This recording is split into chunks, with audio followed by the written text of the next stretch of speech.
hitting team this season, featuring walk-off dramatics, game-changing grand slams, and dual home run frames. And that's just the last two nights. But the headliner through all of it is chasing the loftiest history. Ruth, Maris, and now Judge. After tying the Babe with number 60 on Tuesday, Aaron Judge's pursuit of the American League single-season home run record is nearing its apex. One more to tie a 61-year-old mark, two more to cement legendary status.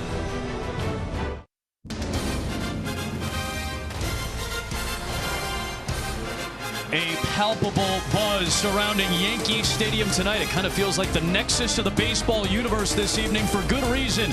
We've got the great rivalry of the Boston Red Sox and the New York Yankees, their final four meetings of the season.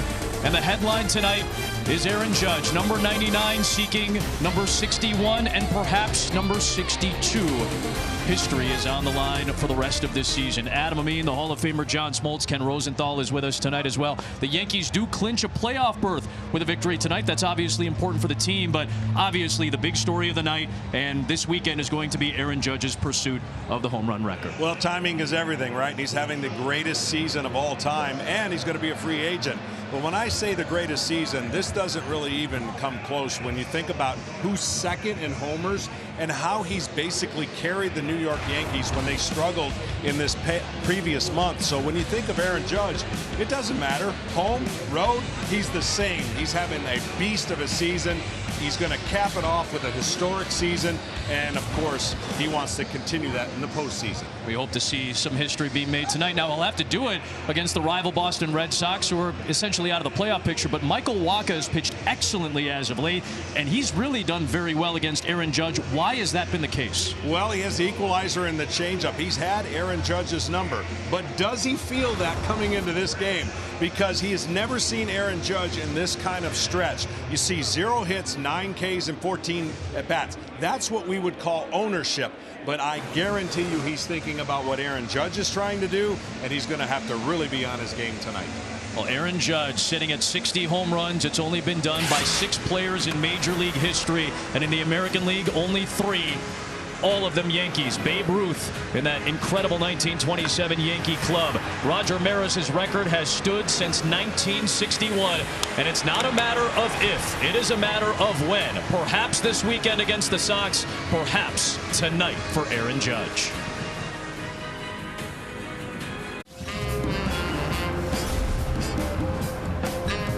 Yankee Stadium is the site for potential history. It was rainy for most of the morning and early afternoon. It became a beautiful evening, and it's turned into a very comfortable night tonight. The Yankees are on the precipice of securing yet another playoff berth. It would be their 24th in the last 28 years if they win or if Baltimore loses tonight against Houston. Boston essentially eliminated from the picture. They're playing a lot of their younger guys right now. They're still a top 8 scoring offense in baseball. Not a ton of power, but Rafael Devers, Xander Bogaerts, both having excellent campaigns. Verdugo and Martinez not too far behind. One of those youngsters is the 22-year-old Tristan Casas. Fernandez, Chang, and another youngster in Connor Wong will round it out against Jameson Taillon tonight. Taillon has been consistent and reliable this year for Aaron Boone's team. Off we go. Final 4 meetings between these two longtime rivals this year, and Taillon pours in a strike to start off Tommy Pham. Well, Taillon has had a good year, as you mentioned. He likes to pound the strike zone early, so watch for the early kind of contact from the Boston Red Sox. If they're going to have success, it'll be in early counts. And the one thing he struggled, if it's anything, it's the top of the order. So slug on first pitch and top of the order. If he handles those two things, he's going to have a really good game.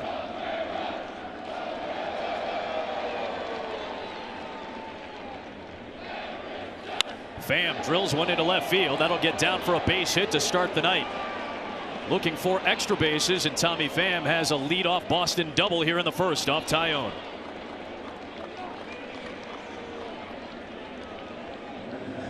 Well, slider's thrown about 40% of the time against right-handed hitters, and there's one that stayed a little bit too much in the zone.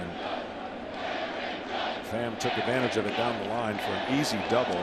The Red Sox can still hit. There's no doubt about that. and they're playing hard. That's what their manager said that they likes, even though the year has not gone the way the Red Sox would like. So man in scoring position for Rafael Devers. Very strong offensive campaign for Devers this season. 95 on the fastball, and he waves through. It's one of the most unique seasons when you think about the last 2 years, the damage he's done, but he has not done it against fastballs for the most part. He's seen a ton of fastballs. Really good off-speed hitter. You see the power numbers. He's approaching 30 again. Young player that you talk about the ceiling is high. Golfing at that one. Taillon got the best of him with the off-speed, and it's quickly 0-2.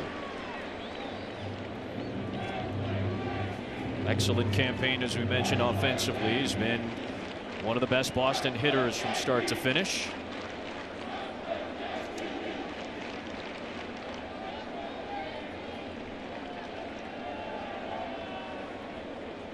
He's hit Taillon well.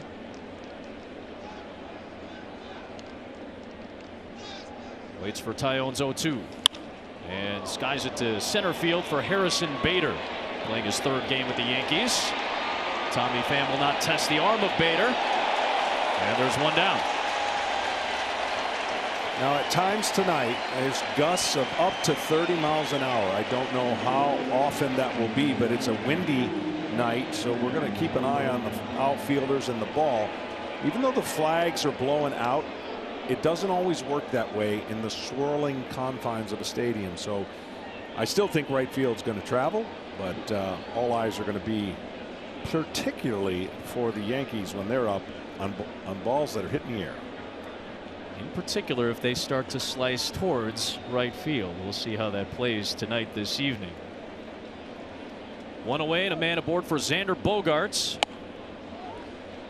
For all the talk of Aaron Judge, and rightfully so, he's also pursuing the Triple Crown. Is Judge. The man he is currently locked at the top of the American League with is Xander Bogaerts. It is a percentage point that essentially has Judge in front of Bogaerts for the American League batting title. And don't think that Jameson doesn't know that, right? And there's a little pressure on him tonight. We indirectly, not in the same context, had a player leading the league in Gerald Perry in batting average at the All-Star break, and one Tony Gwynn chased him down 70 points behind. But as we got down the stretch, Gerald was like begging the pitchers, could somebody get Tony Gwynn out? That's a tall task to ask of anybody at that point. And then finally one of the pitchers were bold enough to say, would you get a hit? Turn it around on Gerald there. But he chased him down. So there is some built-in pressure to get this guy out if you're Jameson. Bogaerts just passed 1,400 career hits in a Boston uniform. Fouls one back to even the count. You know, so much talk about what the Red Sox are going to look like next year, particularly with this young man and some others. And he just every year just is a solid. I wouldn't even call it under the radar anymore. Everyone recognizes one of the best shortstop in the game, and we'll see what the Red Sox do. It was something that Alex Cora talked about and has talked about. Wants to finish the year strong, and whatever happens in the offseason happens. Bogaerts obviously can opt out of his contract at the end of the season. 2-2. Goes down swinging. Taillon with his first strikeout. There are two down. Well, I've always liked Taillon's release point. It's kind of a fluid arm action. There's the tighter slider, the one that got hit by Pham. That one was kind of rolling in the strike zone. And you rarely see Bogaerts swing off balance, so you know it's a good pitch when that happens.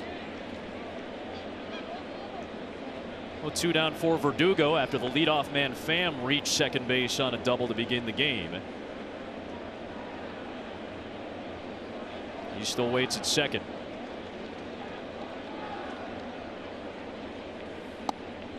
Backdoor's a strike to start him.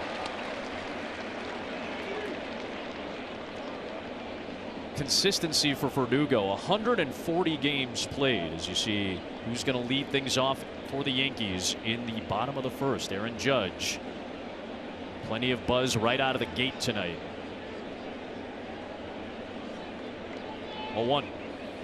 I can't help but think now for the rest of the year, going into next year's rule changes, I know they don't play a traditionally full shift on Verdugo, but he does hit a lot of ground balls, and I kind of looking at the players to see who's going to really benefit once the infielders have to stay on the dirt and 2 on each side. I think this young man he just seeks the baseball, and so he's putting it in play. The more he puts it in play, I think the more he'll get rewarded average-wise. Well, I was thinking about that. There's been a lot more articles written about it since the rule changes were announced. Maybe Anthony Rizzo, a player who sees a lot of shifts. Joey Gallo, who had some struggles in New York. Perhaps those are guys that will benefit from the rule changes. No doubt. Now, the guys that don't deviate their swing and change at all, it probably won't affect much because they're still trying to lift. But I think now that you go into a spring training and a season knowing that those hard hit balls on the ground are going to get rewarded again, that's going to be a good thing. Runner at second, 2 outs. Tyone with a 1-2 to Verdugo. A good stop behind the plate by Higashioka. No movement from Pham from second. Well, as the Yankees make their way to the postseason, and time will tell if they secure that second best record, I mean, Tyone's going to be a big part of their run if they're going to make a deep one. I mean, everyone knows there's Garrett Cole and Severino's trying to come back, but it's going to play a big part in the rotation. Aaron Boone was pleased with Severino's return last night. Tyone yet to pitch in the postseason. He'll have that opportunity this season. 2-2 delivery is hit to left. Cabrera ranging back. He's got it, and a man left stranded. Right out of the gate, bottom of the first, Aaron Judge will lead things off.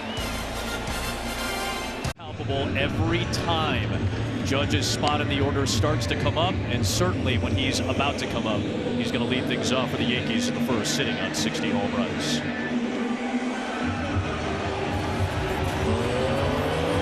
Leading off for the New York Yankees, the right fielder, number 99, Aaron Judge. Number 99.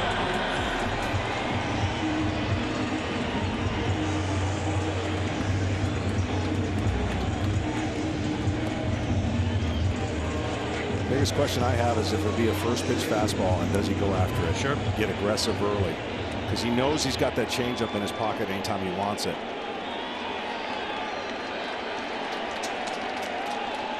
Walker to Judge. Get a fastball look.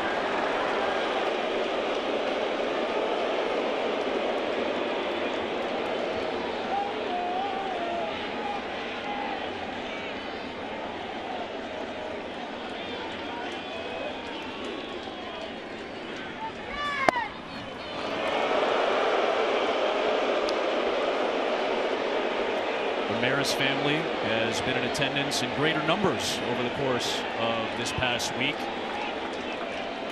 This should be a 2-0 changeup. I'm not saying he's going to throw it, but I would.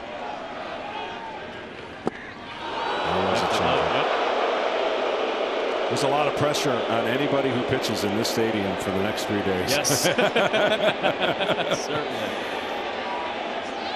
There will be a green light, I would think, though.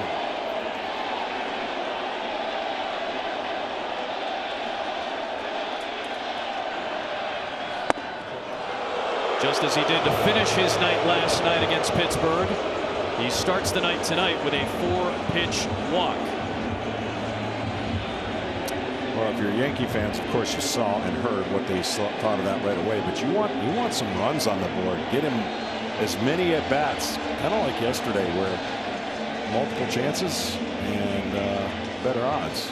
Ended up as a 14-2 victory yesterday over Pittsburgh, where Judge would get opportunities at the plate. 2 nights ago, Judge hit his 60th in the 9th inning in what was at the time a 4-run game. Thought, oh, okay, nice. He ties Ruth. He's in a good spot. Ends up being a rally by the Yankees. As Rizzo gets clipped, and suddenly Michael Wacha has put 2 men on base on 5 pitches out of the zone to start the night. Well, that's not new to Rizzo.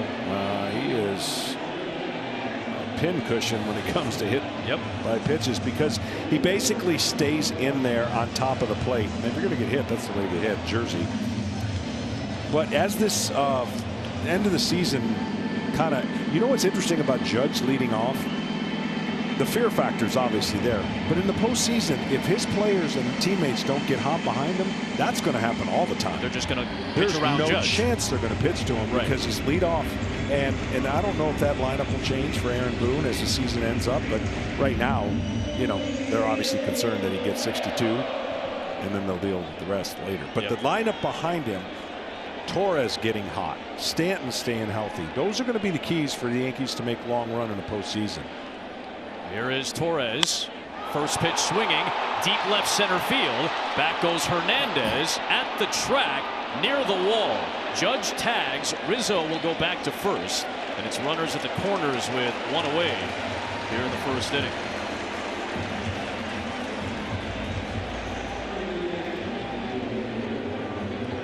So Michael Wacha having a fabulous season. He's dealt with injuries in a couple of stints this year, an intercostal issue, muscle issues, and then a shoulder problem. But since he's come back, and really overall, this has been one of the best seasons, granted in a smaller sample for Wacha, of his career. 11 wins and his career best 2.61 ERA. Yeah, the Red Sox could use a few more guys like that this year. The pitching has really let him down, but if he can stay healthy and he continues to throw strikes, he's changing his pitch mix, which has really allowed him to have a good year this year.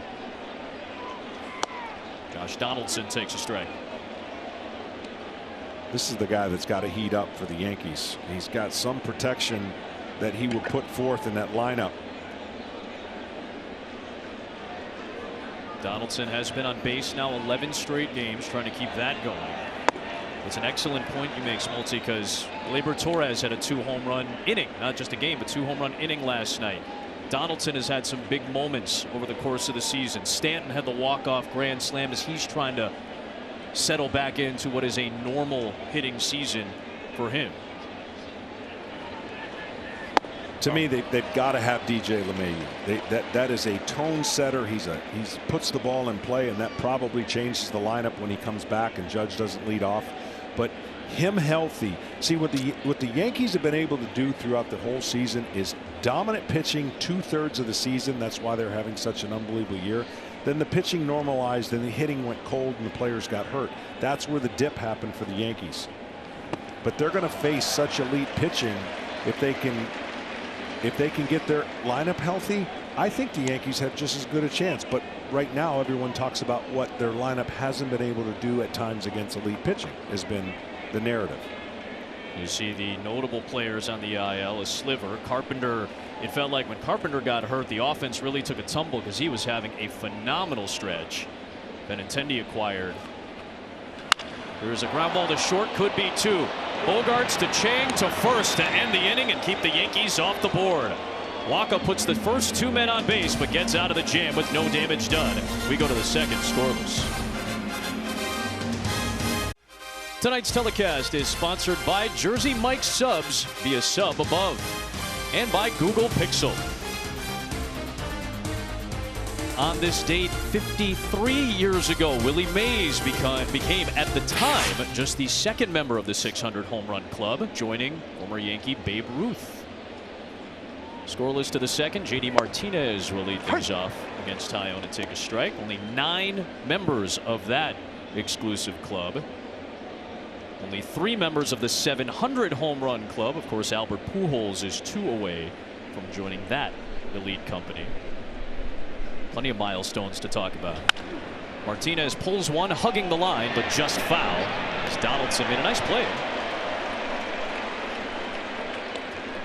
Let's go down and visit Ken Rosenthal for the first time tonight. Kenny. Well, Adam, during Alex Cora's playing days with the Dodgers, he witnessed many of Barry Bonds' milestones with the Giants. Bonds' 500th homer early in the 2001 season, his record 71st, 72nd, and 73rd later that season, and then 2 years later, Bonds' 500th stolen base.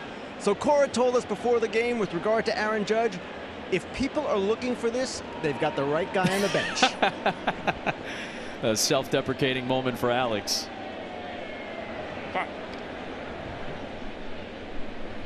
Well, when you're around Barry Bonds that much, you're going to probably run into some history at some point, which was the case for Alex Cora, who began his career out west.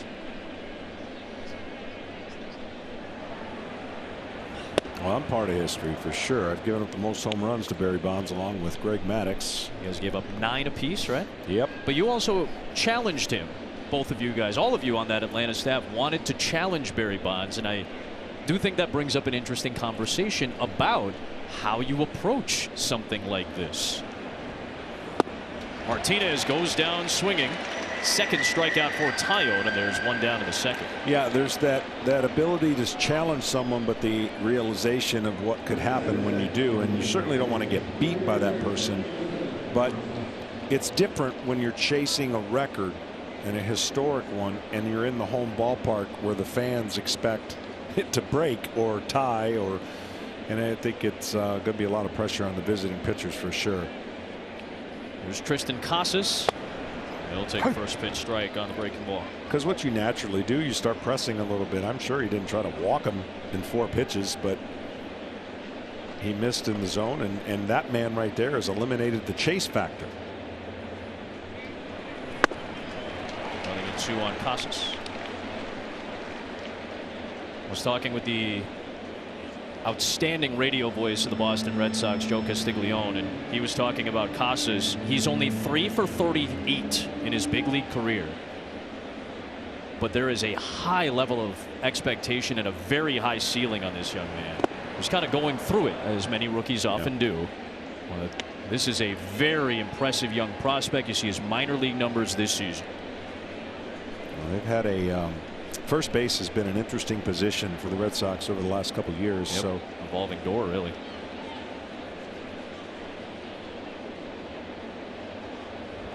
One, two.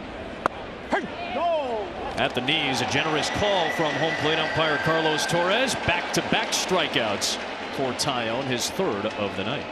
yeah, he's going to look at that. Aaron Judge not the only one who could hit a home run tonight. You can win 10 grand of Big Papi's money by playing Fox Bet Super 6. You can use your phone to download the free Super 6 app now and enter your 6 picks for tonight's special contest. If all your picks are right, you take home 10 grand.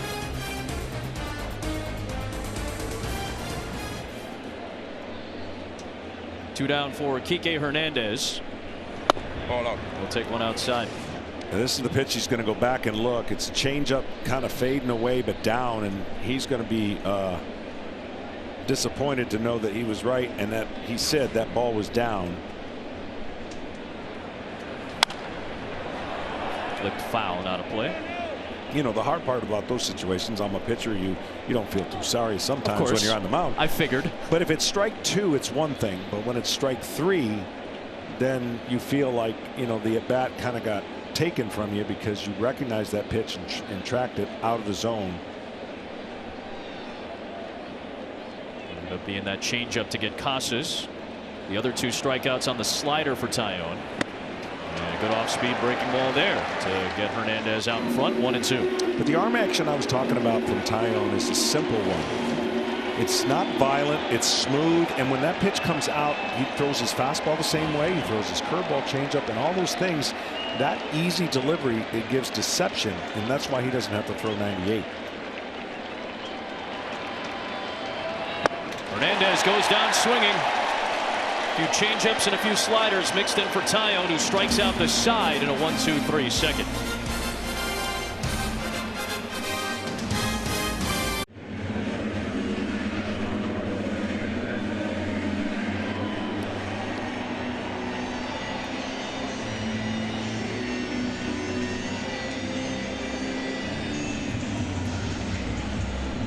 Cheer on your favorite team down the stretch. You can check out the largest selection of official on-field jerseys, caps, t-shirts, and more. You can outfit the whole family with your favorite gear at MLBshop.com.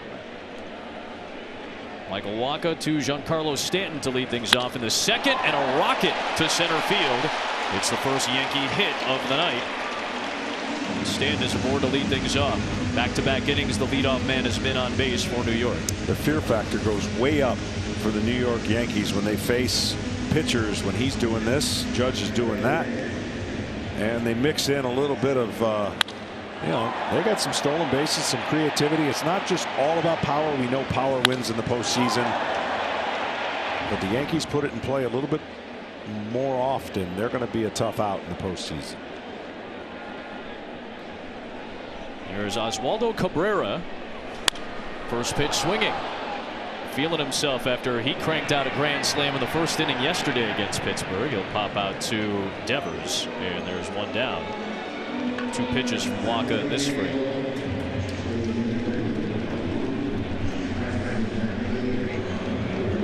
So here's Harrison Bader, one of the newest additions officially to the Yankees. Picked up in a trade from St. Louis for Jordan Montgomery, who has done very nice work in a St. Louis uniform from the mound. But Bader playing just his 3rd game with the Yankees. He's already contributed. Made his debut on Tuesday after he was dealing with a foot injury. He goes after the first pitch and skies it to center. Hernandez started in, back for out number 2. Back to first goes Stanton. All 3 and 5 of the last 6 at-bats have been first pitch at-bats. Well, that's the book. He's thrown a lot of first pitch strikes, and it can work one of 2 ways. I mean, that's a dream scenario for a pitcher. First pitch swing for a base hit starts a rally. The next 2 pitches ends the rally or dims it. So, you know, that's rare. We see that in today's game where you get 3 pitches, a single, and 2 outs. Even more rare to see this batter swing at the first pitch. Isaiah Kiner-Falefa.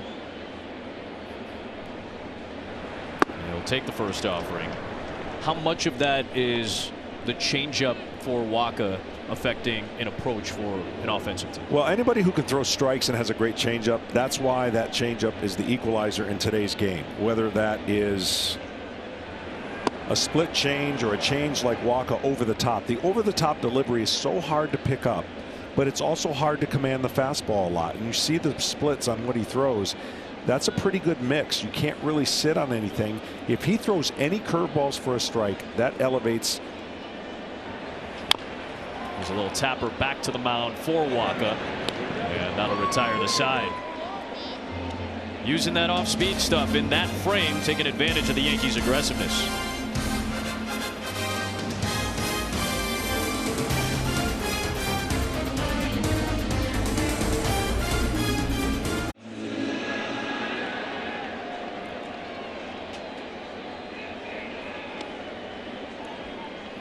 Aaron Judge out in right field. He'll bat in the bottom of the 3rd inning for New York.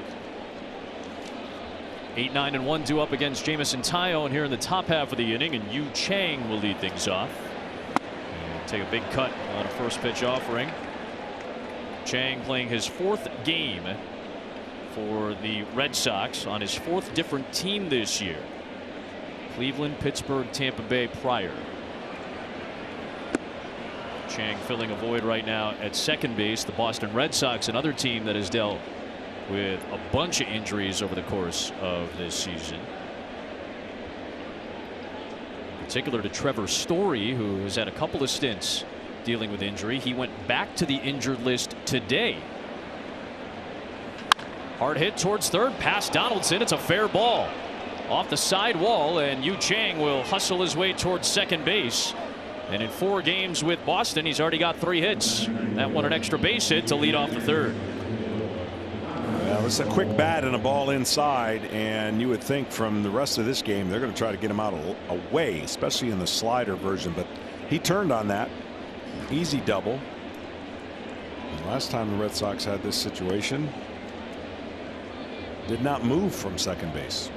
Pham led off the game with a double, and then Taillon retired the next 3 in a row to close the frame. There's the 9-hitter Connor Wong.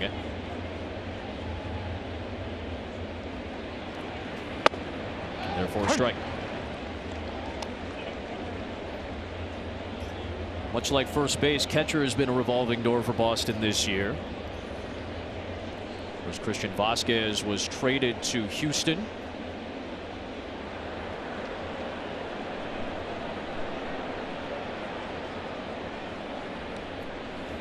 Kevin Plawecki was designated for assignment earlier this week, a move that did not please many of the members of the Boston Red Sox clubhouse, just because of Plawecki's connectivity to this team over the last 3 seasons, how much he had meant to the pitching staff. But it was a business decision.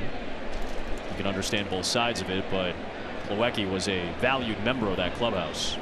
But that's part of the Red Sox process now, playing a lot more of these younger guys. Wong is just in his second season, his first true rookie year this year. And they're going to find out a lot. Hopefully they're going to find out a lot here in the last couple of weeks, because they have some big business decisions to make moving forward.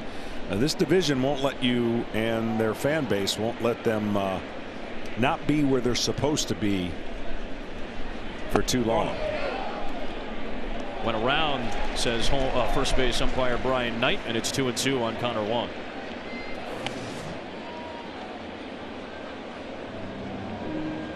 Very close, but looks like he did. The Red Sox have had an interesting journey to some of their latest championships. You would think they're on the upper echelon of first and second. No, they had a little yo-yo working. Last World Series, last win a division. So they bounced around, where the Yankees have been more of a model of consistency in their consecutive streak of winning seasons. Of course, their history of championships, but they're in that little bit of a drought that they would like to answer and eliminate people from talking about as far as winning a World Series. Last one in 2009 under Joe Girardi. 2-2 delivery to Wong. Hold on. Just outside to run the count full.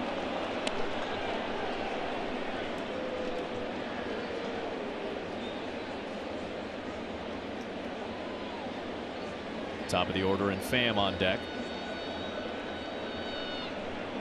Last year for Boston was their first playoff appearance since winning the World Series in 2018. They did have a winning record in 2019, but missed out in the postseason. Payoff pitch, and a fastball blown by the young Connor Wong for the 5th Tyone strikeout. One down here in the 3rd. This is just a good fastball that kind of runs in and gets over the barrel. See the barrel swinging underneath. Means he's late.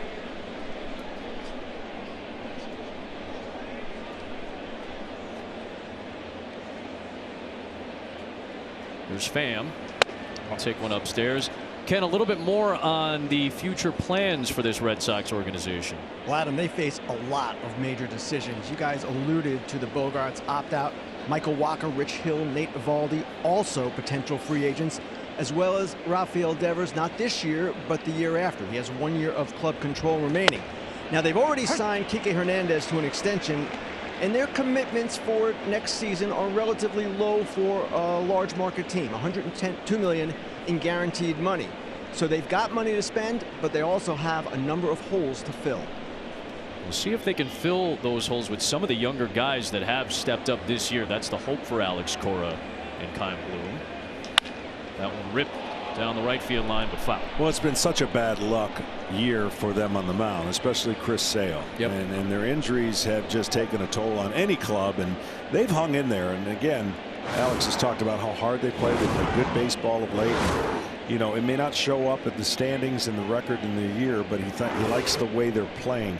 Their pitching, especially in the bullpen, has just really exposed itself, and they're going to have to fix that part moving forward. There's a 1-2. Backhand snare by Higashioka. No swing, says Brian Knight. Count is even on Tommy Pham.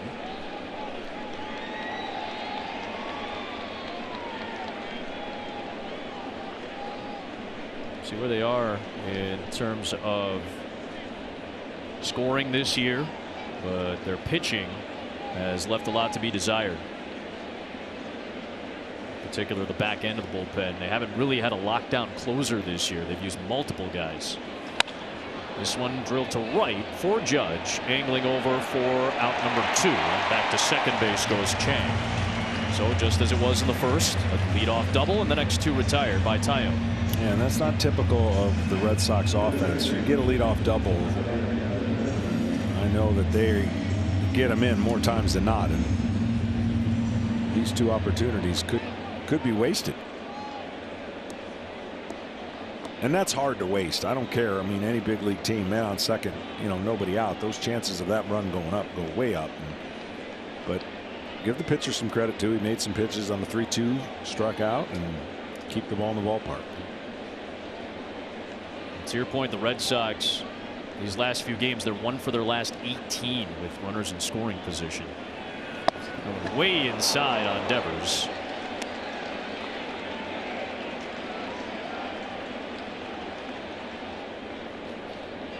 includes tonight. The last couple of games were against the Cincinnati Reds. They split those two. Mustered just 1 run on the road last night in Cincinnati.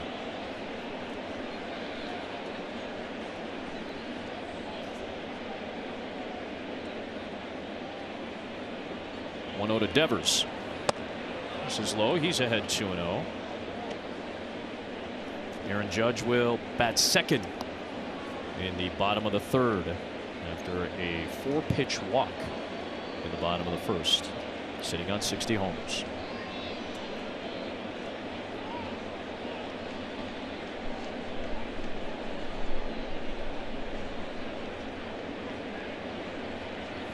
Big cut from Devers as Taillon goes to the breaking ball. Well, he's had a lot of success as Devers against right-handed breaking balls. Not every right-handed breaking ball is going to be the same. This is a good tight curveball top to bottom of the zone.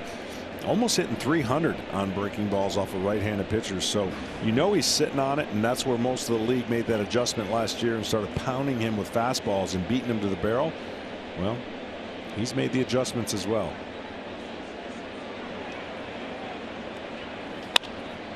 Lifted to left, hustling over Cabrera, but he'll run out of room.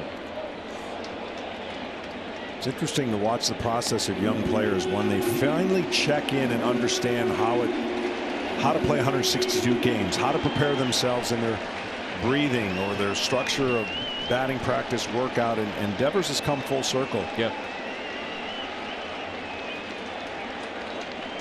Career best numbers for the most part this year. Signed at age 16 in August of 2013. 2-2 pitch to Devers, and he taps it to stay alive. Taillon's breaking ball looks sharp. He's gotten 11 swings and misses in the first 47 pitches. Pretty good rate for Taillon, who's around the zone often. And that's the key. When you're throwing your height of your fastball around the position where your breaking ball starts, hitters are going to have a hard time recognizing the difference between the two. 2-2. Laid off it that time to run the count full. You know, that was a really good pitch, but had he, let's say, thrown a fastball in prior to that, then the hitter's more able to swing at that. But he recognizes that pitch is tightened in and the spin means it's going to break, and you got to be really, really aggressive and seeking fastballs to swing at that pitch. Pitch to pitch, the relativity of space. Absolutely. Runner at second, 2 down, and a payoff to Devers from Taillon. Boy, a fastball is a little bit late, and he lashed it to stay alive. And that's what they call fight off the fastball and live to fight another day, because you've seen so many breaking balls. What that does is speeds up. Now the fastball looks 5 miles an hour faster to Devers, and he's just fighting it off like, uh-oh, fastball, I got to do something. And if that was a breaking ball, he would have probably been on it. 8th pitch of this plate appearance to Devers. And he survives, fouls off a couple, and he ends up drawing a 2-out walk. First free pass issued by Taillon. And to further the point, only the 30th walk in 160 innings for Jameson Taillon this year. Yeah, he's been around the plate and making really good pitches with his fastball. To me, if there was a category of walks, that's above a normal walk, because he was beating a lot of pitches and fouled off the ones he had to and eyeballed the last one. So now Bogaerts, so good in these spots. Major League average for OPS overall is right around 700. This guy's hitting with an OPS of 900 with runners in scoring position. Just held off, according to Brian Knight.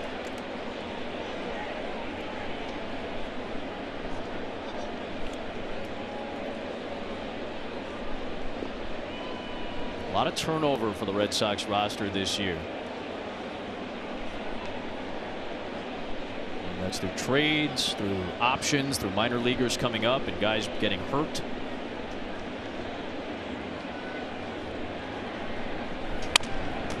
Might have broken his bat as he bounced it to Donaldson at third. And Bogaerts is retired to end the frame. A couple of men left on base.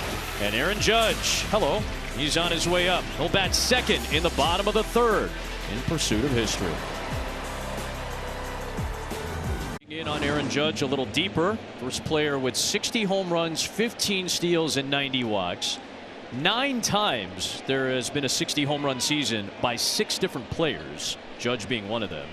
11 times he's hit 2 in a game this year. He'll bat number 2 in this inning behind Kyle Higashioka, and the Yankee catcher takes a strike from Michael Wacha. Just a 6-pitch second inning. Facing 4 batters. Nothing in 2 quickly on Higashioka. Yeah, he's coming after him. It's ironic that after the 4-pitch walk, it's been probably a lot more strikes than balls. And look, you have your mission to face the Yankees when you're getting ready, but he has a second mission. He knows the whole world's watching Aaron Judge when he comes to the plate. Can't help it. You know it. I mean, subliminally, you know it. You can block it out all you want. I knew when I was facing Barry Bonds during that stretch, he was trying to do something, you know, incredible as well. Wacha gets the strikeout, his first of the night, and that'll bring up Judge.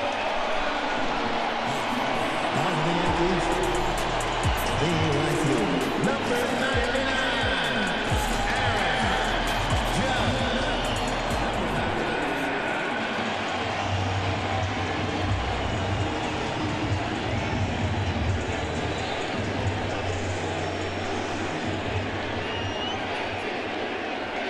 A 4-pitch walk his first time. He was left stranded on third in the first.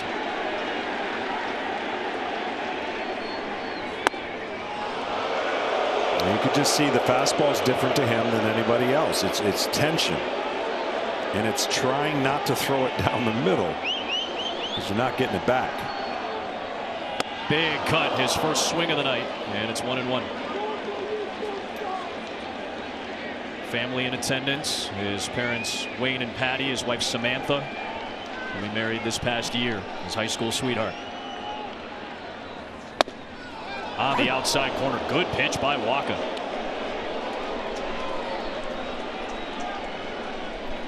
One and 2 the count.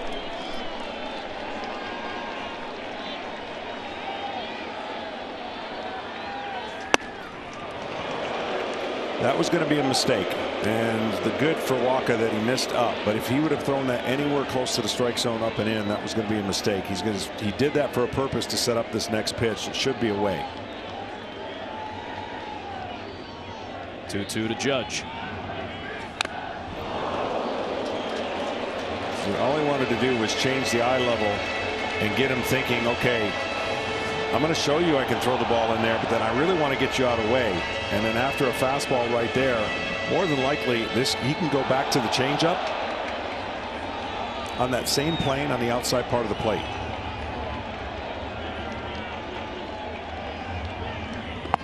Three and 2.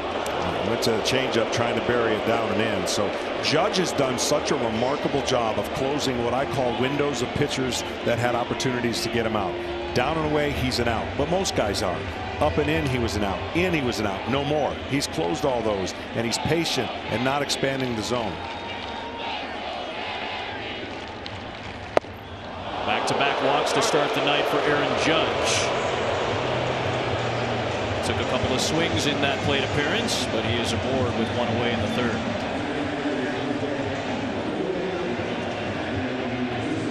So when you hit 60 home runs, there's probably some fun facts that go along with 60 home runs.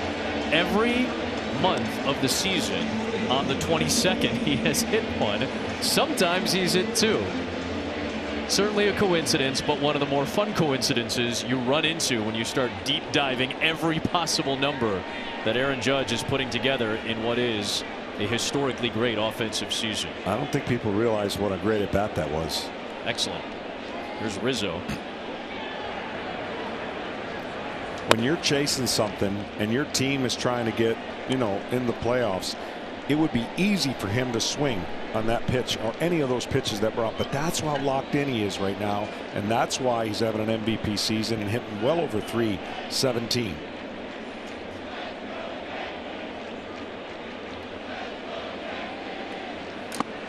Rizzo out in front to even the count. And we talked with Alex Cora and Aaron Boone today.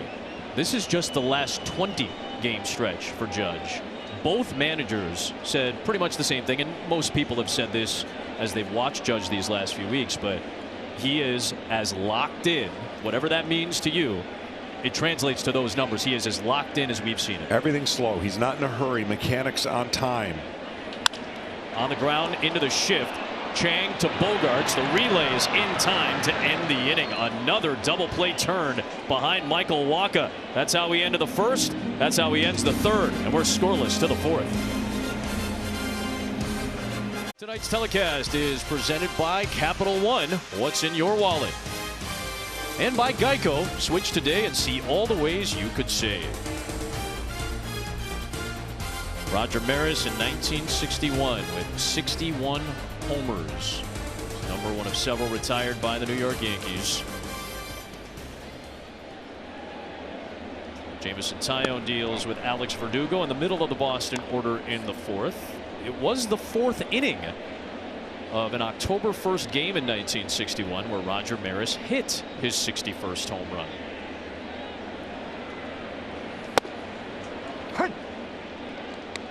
Tracy Stallard was the pitcher, who was in just his second year in the major leagues pitching for the Boston Red Sox. It was at the original Yankee Stadium. It was the only run of the game, a 1-0 win for the Yankees on a Roger Maris solo home run. And there is the Maris family, sons and daughter.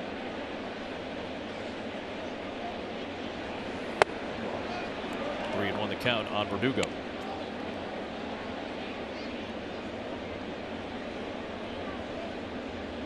Red Barber called it on television, but of course Phil Rizzuto was the radio man for the Yankees on the call.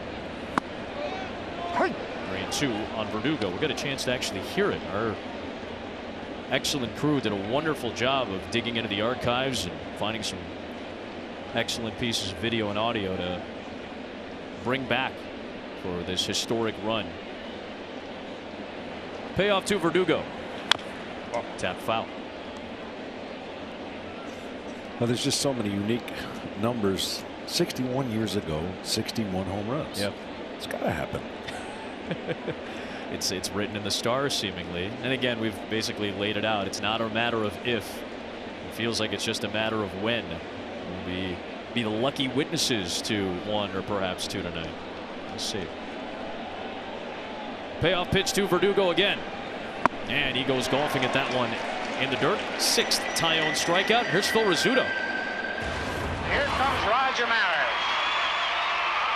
Just standing to see if Maris is going to hit number 61. Fastball hit deep to right. This could be it. Way back there. Holy cow. He wants the Maris. Holy cow. What a shot. Another standing ovation for Roger Maris. That was Phil's call too. Holy cow. Anytime something really got him. Holy cow, the call.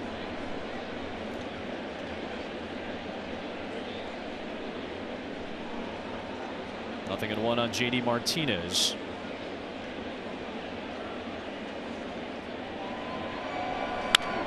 Ground, and it's 0-2. Stallard talked about giving up the home run and said that he was pleased that he got to be part of this history. This was cool at Old Yankee Stadium. This is one of the few spots where you got the electronic notes. They put the note up when Maris broke Babe Ruth's record. Stallard said, and he insisted, that he did not groove the pitch. Check swing foul. But afterwards he did say he was lucky to be a part of history. They'll remember me forever as part of that moment. I remember Mike Baksick because he gave up 756 to Barry Bonds for the Washington Nationals. I know you love that bottom line. That is time of the game, an hour and 57 minutes. It's a 2 o'clock afternoon contest in the Bronx.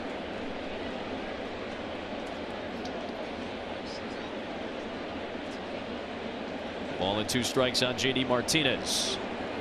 Fouled away again. Kenny? Well, Adam, the circumstances for Aaron Judge are much different than they were for Roger Maris. If you remember, Roger Maris was not a homegrown Yankee.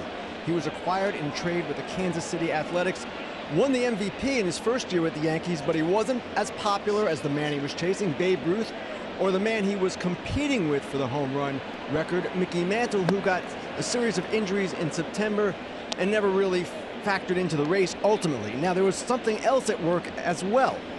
Many fans and sports writers did not view Maris as a worthy heir to Ruth, and Commissioner Ford Frick also had determined the record would be split into 2 categories, one for 154 games, one for 162.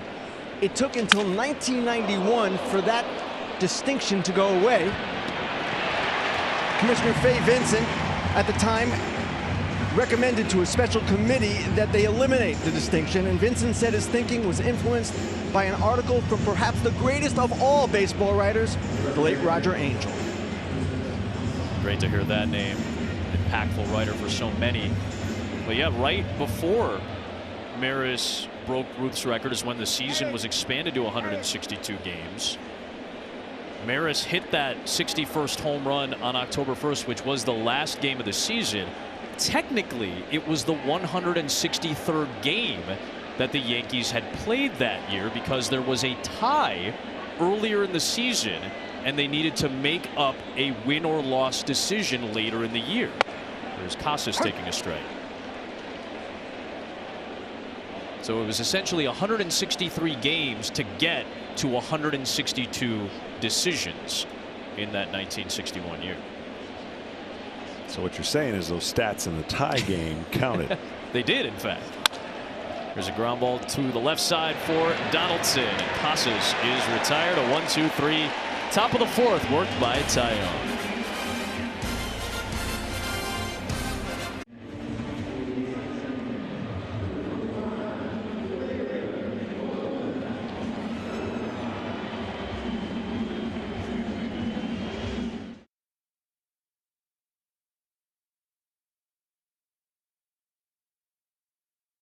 One hit allowed by Michael Wacha through 3 innings.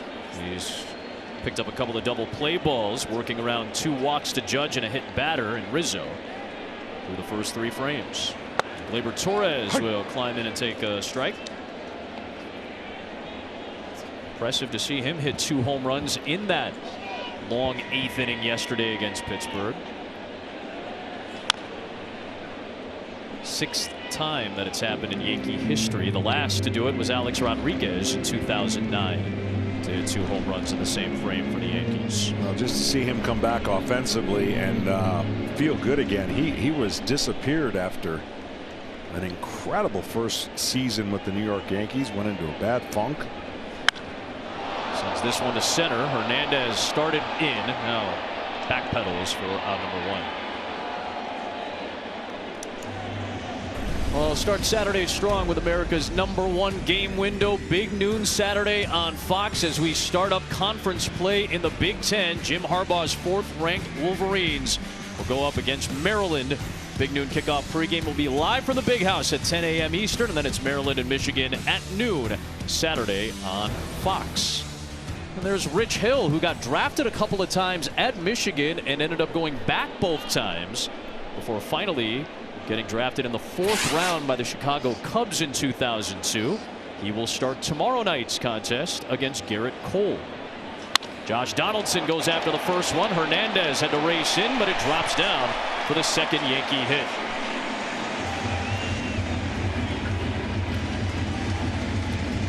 What makes facing Wacha when he's on so difficult, if you go up there to try to pull the baseball and you get a changeup, you're done. But if you look to go up the middle and try to wait on the pitch, then you got a chance to do this. So whenever there's the angle of a pitch that gives you the most trouble when you're going up there, you only pull a hanger in the zone. But if he recognizes you're trying to jump on his fastball, he's going to throw you a changeup. A nice adjustment by Donaldson, who's been pull heavy this year. That was a good pitch by Wacha on the corner. Stanton has the other Yankee hit, a first pitch single in the 2nd.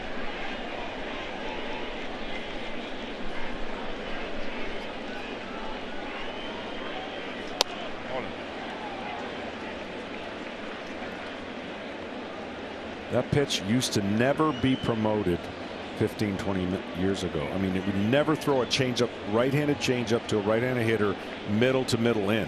But the style of hitting in this has all changed that.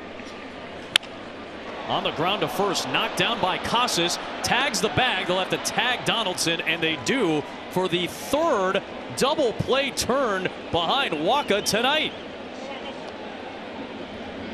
Casas with a heady play to knock that one down and turn it 3-6. Waka cruising through for it.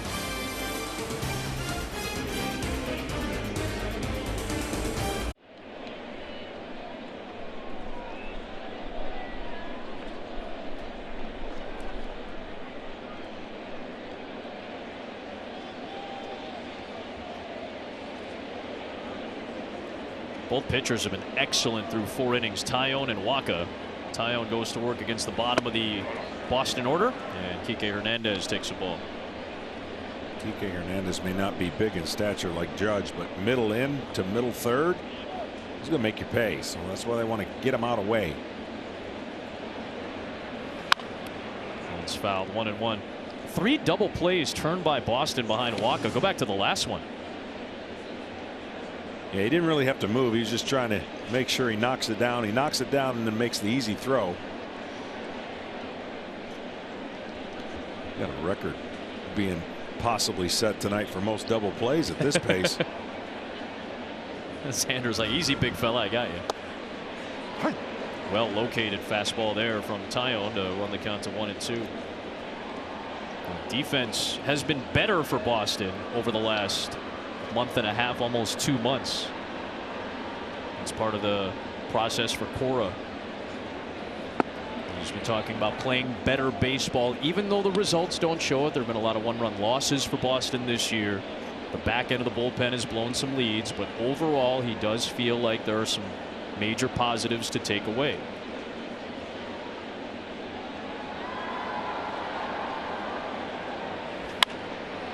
Right field line, that'll get out of play, foul.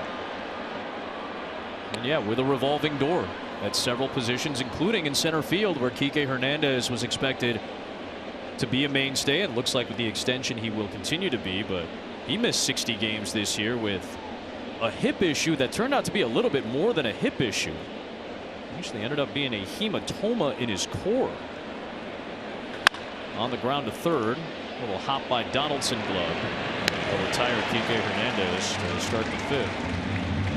Hernandez was dealing with a flexor strain in his hip. It was like, all right, that shouldn't be putting you out too long, but he kept feeling pain over and over every time he tried to come back. And when he was re-diagnosed and went back for an MRI, a hematoma in his core, which is essentially a bruise that pools blood in your body. That can be very scary. It can be dangerous.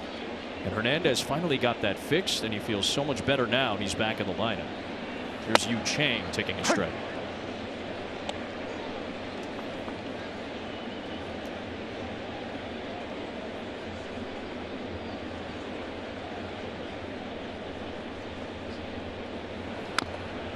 Quickly 0-2. Now both pitchers really getting ahead early and having the best of it. Now Taillon did give up the 2 doubles and work his way out of, normally that would be a run on average, one of those situations, but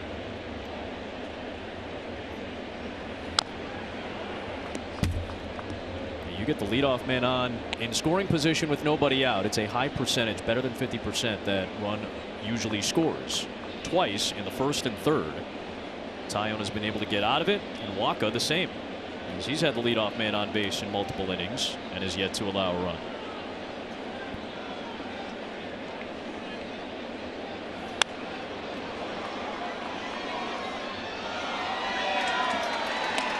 Taillon coming off a loss against Milwaukee in a 4-1 Yankee defeat. Before that, had one of his longer outings, in fact his 2nd longest outing of the year against Tampa, and he gets another strikeout. That's his 7th of the night. Let's dive into his first 6 Ks of the night. StatCast powered by Google Cloud. well, glove side is where he likes to get most of them. That's away to a right-hander. He's done a nice job mixing it up with his pitches. He got 1 called strike out And for the most part, he's been getting some swings and misses. And there's that tight slider that is so hard to hit when it starts over the middle of the zone and breaks away. Wong did not go. There's so much information in the game. The hitter's trying to process it. The pitcher's gone over the details. They know what every hitter does in every count, every pitcher what he does in every count. But on that given day, it may not always add up. In other words, the pitcher may not have that late fastball that he has, or the sharp breaking ball. So you constantly, the cat and mouse game I still miss. You've got to be able to adjust to a hitter's swing. He might be late, and all that information prepares you for the game. But when you get on the mound, the goal is you cannot let that hitter know you've got anything deficient that day. You got to fake it till you make it. And right now either pitcher's had to fake anything because their stuff has been live. It's been on plane. It's been primarily to the target area. They're not missing by a foot, and that's why we got zeros on the board. Excellent stuff tonight from Waka and Taillon, a couple of double-digit game winners this year. Taillon having his best season since 2018, really. Trying to finish off this fifth. 2-2 on Wong.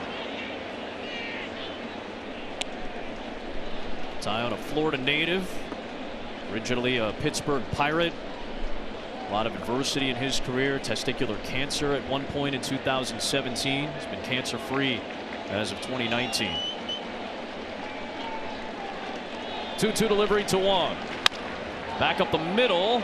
The shortstop, Kiner Falefa, the Gold Glover, makes a great play, but the speed of Wong gets him to first base on a slowly developing play. And it's an infield single to keep the fifth alive for the Red Sox. Just the third Boston hit of the night. Really, really good pitch. And just, you mentioned it, the speed out of the box. As soon as he hits it, he doesn't miss a beat. And that allows him to get rewarded for a base hit.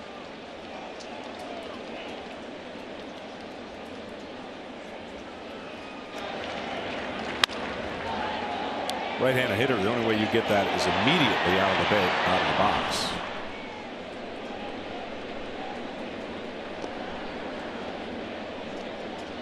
Wong in his 17th game this year, played 6 games last season when he debuted. It's part of the Mookie Betts trade, another one of those pickups. Less talked about, but now getting his chance in a more consistent role. Back to the top, and Tommy Pham taking a strike. Doubled to start the game, flew out in the third.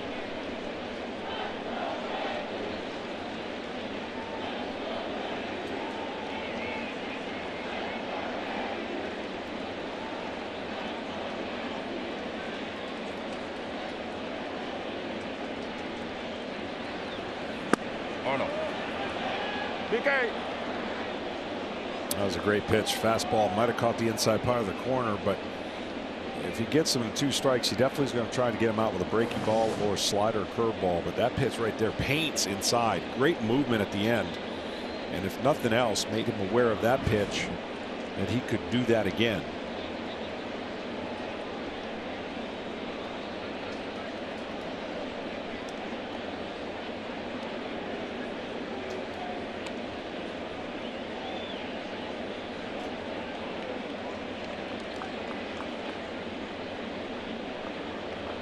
Pham now with his 5th major league club after getting picked up from Cincinnati. Waits for a 1-1.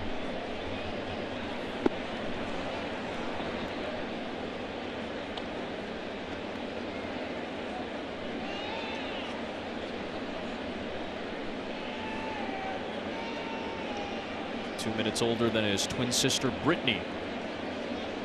Born in Las Vegas. These are the counts he does damage. When he's ahead of the count, that's when Pham has the highest average. And he sends one to deep center field. Bader, his former teammate, ranges back and makes the grab. We're halfway through, onto the bottom of the 5th, and still scoreless.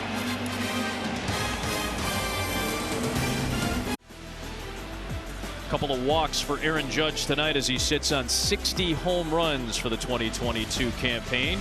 Here's a little bit of an idea of the pace between Ruth, Maris, and Judge. You can just track this over the course of the season.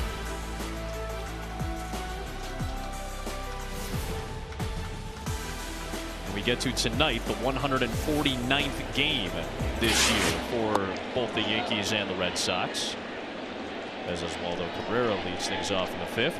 Most home runs through 149 games. Obviously, Judge could climb this list.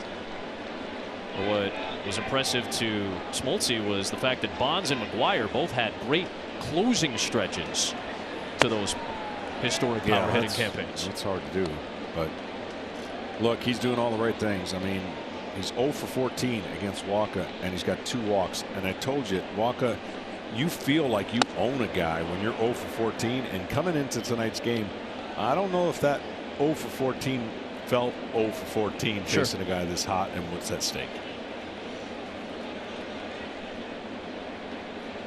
2-1 to Cabrera. Down the right field line, but hooked it foul. Made his first start, or I should say first start earlier this year, but got his first grand slam on Wednesday. One of his 3 MLB home runs so far. He's been an infielder often in his minor league career. He's played more outfield now. Susan Waldman, who does such a fabulous job with the Yankees, came over, gave us a great nugget. His little brother, Leobaldo, is currently at AA Wichita for the Minnesota Twins and plays outfield. And to learn and get tips on how to play the outfield, Oswaldo would call his younger brother and get tips from him. Go over tape, go over, hey, I saw this. What do I do? How do I adjust? And Leobaldo is the one who's helping him out. Yeah, they do FaceTime as well.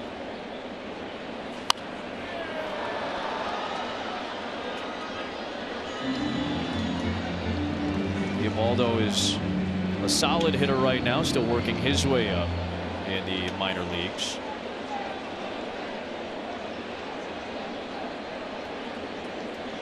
Seven pitch at bat working. Here's the 8th pitch. And he works a leadoff walk. The leadoff man is aboard again.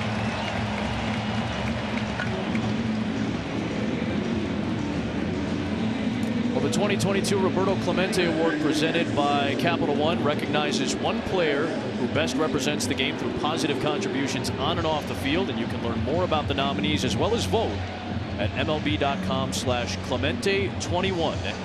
The Red Sox nominee this year was Jake Diekman, who was traded to the White Sox for catcher Reese McGuire, but he is the nominee for Boston. And Jose Trevino is the nominee for the Yankees, who's had a fabulous season behind the plate and at the plate. Harrison Bader takes a strike. 3 double plays turned behind Waka tonight. The Yankees are 0 for 7 with men on base. I don't know. I got a feeling.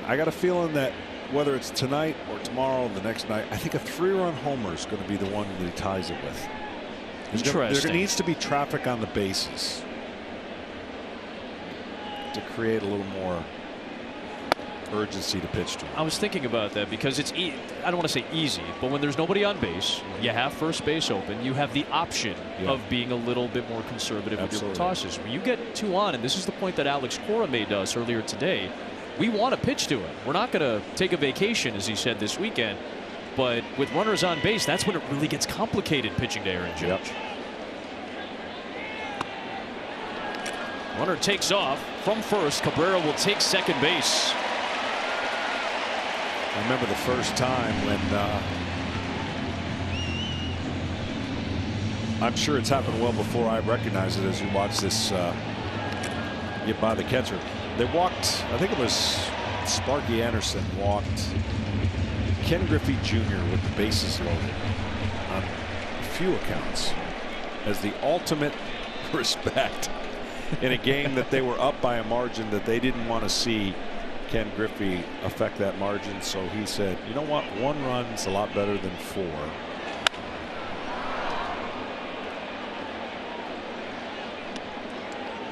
That's only happened to the great power hitters, right? Yeah. More often than not.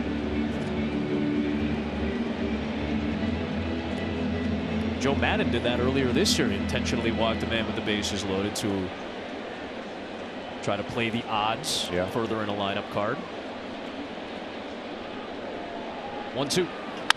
On the ground towards third. Good backhand play by Devers. Tough play though, and in time safely at first is Bader. He's got plenty of speed. That would have been a spectacular play had Devers made it. Bader beats it out for his infield single. One of the longer throws you can make as a third baseman, and just up the line just a little bit.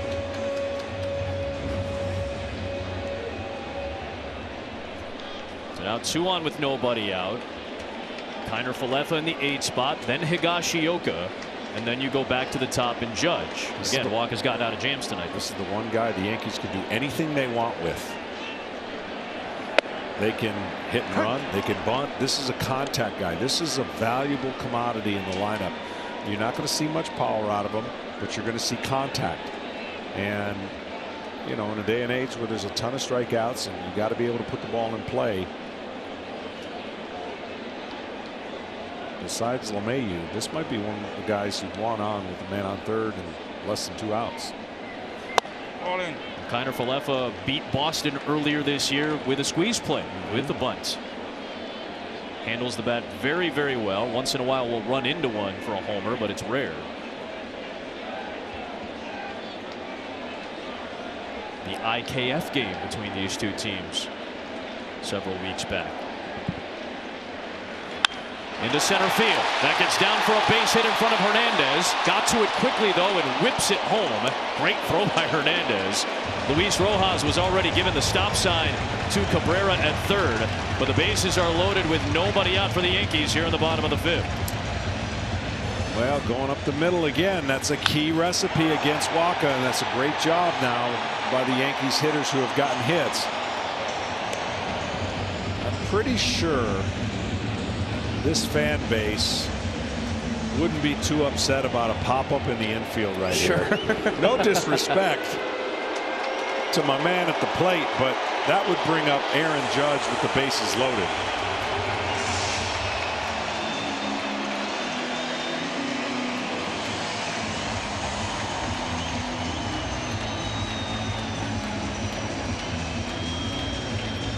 Those are his numbers with runners in scoring position, and yes, a near 1,300 OPS to lead the bigs. Or better yet, sac fly, first and second, 1 out, and then the 3-run homer comes in. Oh, well, that goes back to your prediction. Thanks very much, Earl.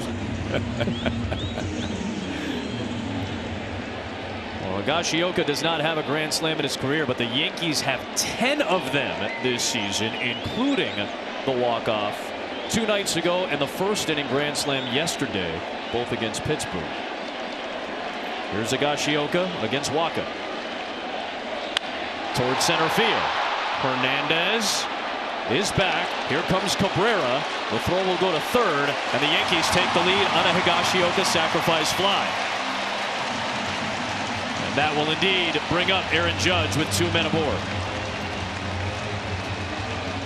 A great situation here for the Yankees, and obviously the fans standing, knowing that he's probably going to be more apt to pitch to here.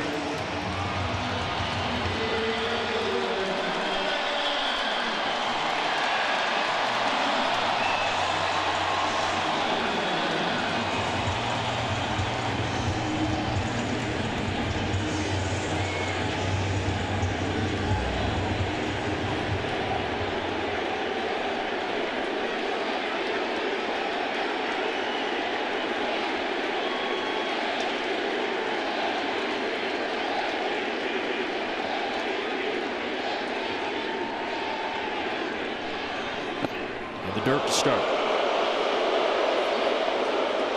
I mean, everything about him right now, not jumpy at all, patient, taking what they're giving him, understanding the time and place, and just really his mechanics, you know, staying healthy and being locked in again.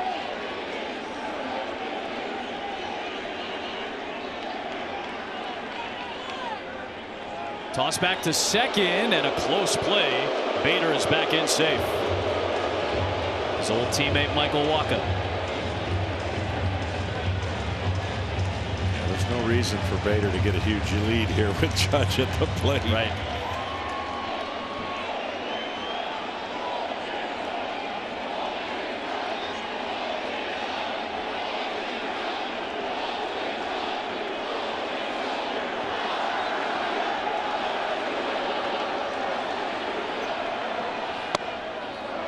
At the bottom of the zone for a strike.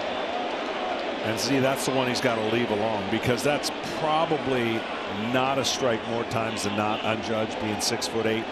And the frustration earlier in his career would be to chase that pitch. And, you know, that's a lower pitch that he can't get to anyways. Ball and 2 strikes on Judge. Those are his last 3 plate appearances going back to last night's final. PA. Mara's family looks on, as does Aaron's family.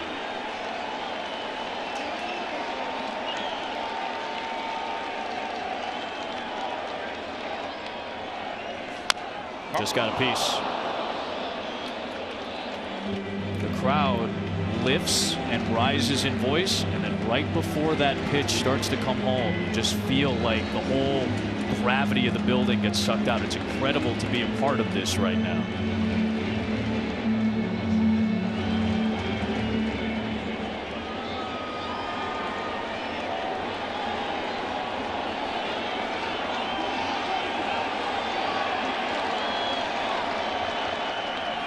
Goes down swinging.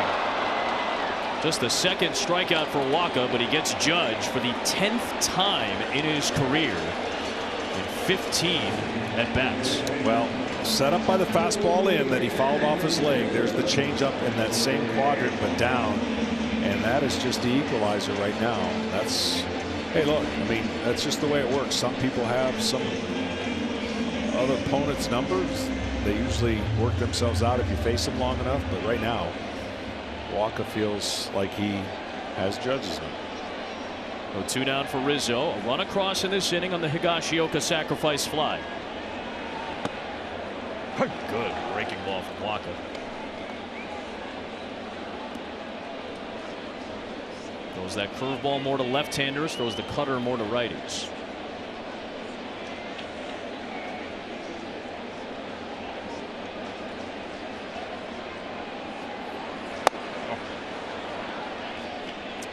Early in his young career with St. Louis, I mean, he had such an incredible start. He could throw that changeup anytime he wanted, and higher velocity coming off the top, really that over-the-top delivery, and looks like he's regaining it again. Yep. Bader a big lead now off second base, and he'll race back. Wacha made his major league debut famously less than a year after throwing his last pitch at Texas A&M. I believe it was 364 days after his final Aggie toss. He was pitching on a big league mound.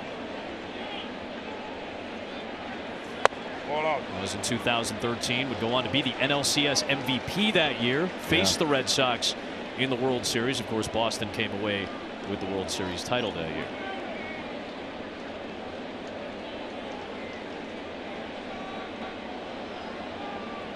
Born in Iowa City, but raised in Texas.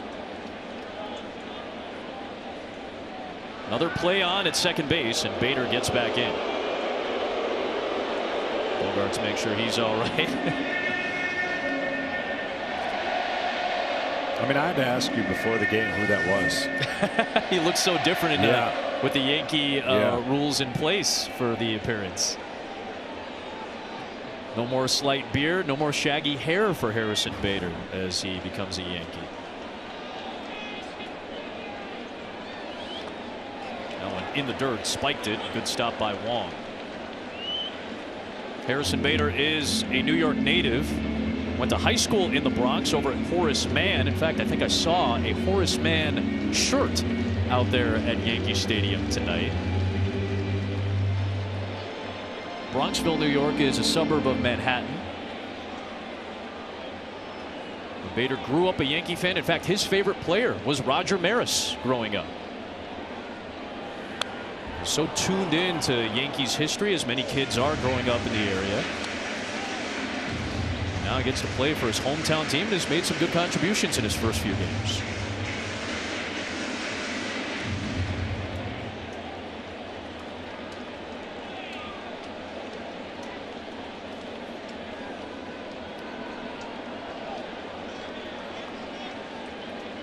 Two on, two out, fifth inning. Yankees with one across.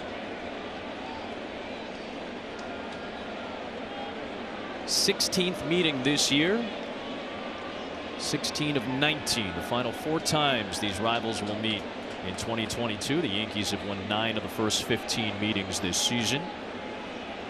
Going back about 5 years, they've dominated at Yankee Stadium. Runners go. Rizzo gets a piece.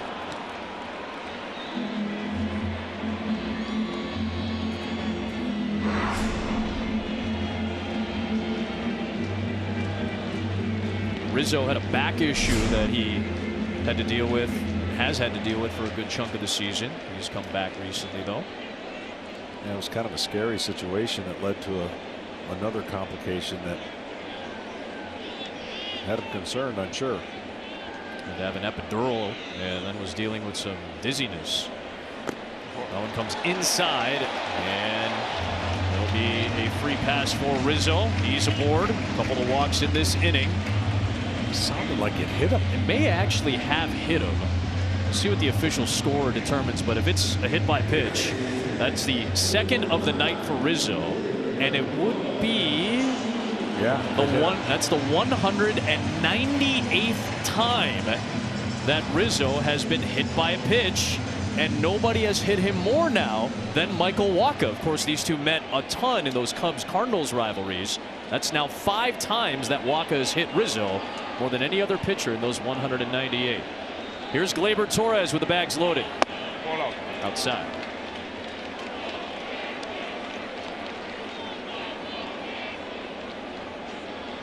Well, 30-pitch inning. Yeah, more than he had the first 3, it seems like. Yep. His max was 14 in the 3rd prior to this frame.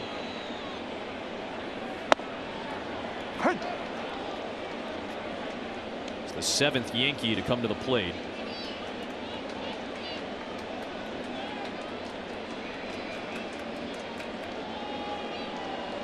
Bader had an infield single. Kiner-Falefa had a single. And Rizzo hit by a pitch. Higashioka's sac fly earlier in the frame scored Oswaldo Cabrera to give the Yankees the lead.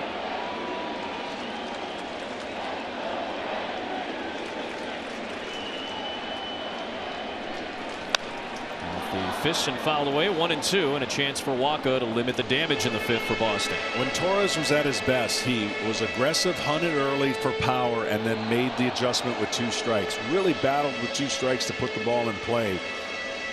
And you see his 10-game hitting streak, he along with Judge been some hot hitters, but when he gets back to this point where he can battle with 2 strikes, hunt early for power, then you know he's back locked in. Goes down swinging, and Wacha gets out of yet another jam tonight.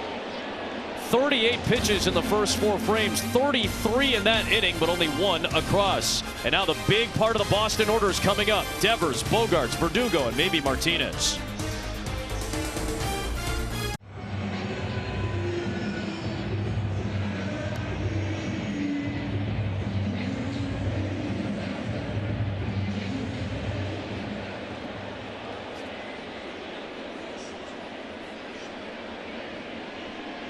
Jameson Taillon allowing just 3 hits through 5 innings, but a difficult part of the Boston order is up, starting with Rafi Devers.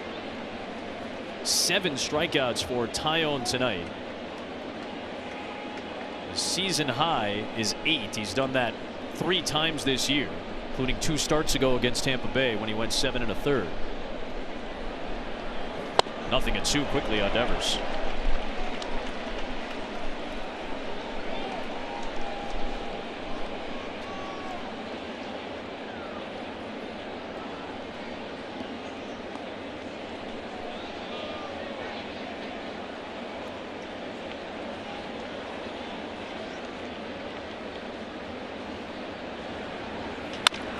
Devers punches it into play to the shift. He's retired to start this sixth inning. Well, the biggest sporting event on the planet returns to Fox Sports, and for the first time ever, it's taking over the holiday season. The FIFA World Cup, live from Qatar, starting November the 20th on Fox and on FS1. What will be part of a very special November for Fox Sports. Looking forward to that. Taillon has done a nice job against a team that really has beat up starting pitchers. I mean, the Red Sox second best against starting pitchers average wise, and we're really good at not striking out with runners in scoring position. So it's kind of been the Taillon to get the credit here on how he settled down once he got into trouble, but really commanding the strike zone tonight.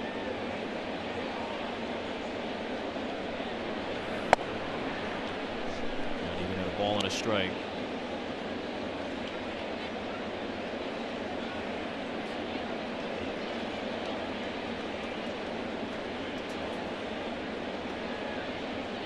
So 1-1 to Xander Bogaerts. On the ground towards first, backhanded by Rizzo. Good play, and there are 2 down. Let's go down to Ken Rosenthal for more. Well, Jameson Taillon told me that if Aaron Judge hits ones tonight, he will keep the scorecard for the rest of his life. Garrett Cole, who starts tomorrow, said he too would love to be the pitcher of record when Judge either ties or breaks the all-time American League mark for home runs in a season. All of the Yankees are excited, and part of the reason is because they revere Aaron Judge as a teammate. Taillon said he takes an active interest in everyone on the roster, and that's not always true of position players. So, John, I've got to ask you, do the hitters not always care about the pitchers? It does seem that way, Kenny, but there are 2 different fraternities in a baseball Sure. team. But it is neat to hear and see when Verdugo towards Rizzo, off the glove, nearly snared it. A rocket off the glove of the 4-time Gold Glover, and Verdugo has hit number 4 for Boston. Yeah, that's a classic swing of Verdugo. Seems real patient at the plate, no movement, and all of a sudden comes out and explodes and barrels up the ball. Watch how quiet he is right there, and then the barrel just gets to the ball and he lets it go, as they say. Let it fly. Good effort by Rizzo, nearly had it. To clean up some scoring, by the way, the official score in that last inning, even though it did look like the ball had hit Rizzo in the foot, they haven't ruled it for the moment because the umpire never signaled for the actual hit by pitch. It is a walk for the time being, just for those of you, since we were talking about scorecards, scoring at home. Here's JD Martinez. A little late.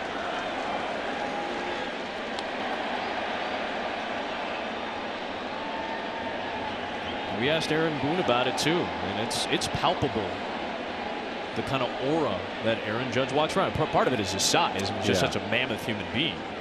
But he also talked about every preparation he's taken this year is the maturation of why he's having the year he's having. Right? Takes the care of knowing when you're young you can kind of show up, take BP, more BP, and you forget some of the little nuances that keep you on the field. Taking care of your body and all the things that 162 games demands. And nice shot by Higashioka. And let's face it, he's played a lot more than he has in the past, not only because he's healthier, but Aaron Boone has been strategic now and not just giving him a day off because it calls for it. There's a big difference between resting those guys and being able to play in a way where when you're hot you keep going. 1-2 on Martinez. This is the 149th game for the Yankees this year. It's the 145th that Judge is playing.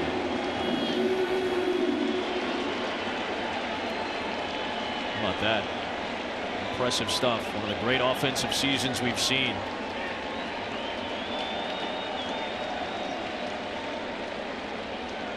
Pitch number 100 for Taillon is outside to Martinez. But you know what I'm talking about? We can get caught up in analytics and say rest day. This is when we got to, like, you can have all the knowledge, but the game is played in hot streaks. The game is played. Just think if Friday was the day off you're going to give somebody and he's in a 15-game hitting streak. You can't give him that day off. You've got to watch the player and see how he's dealing with the season and his body at the time, and Aaron Judge has done a great job. On the outside corner for called strike 3. Martinez goes down looking. 8th strikeout for Taillon, and a 1-0 Yankee lead to the last of the 6th.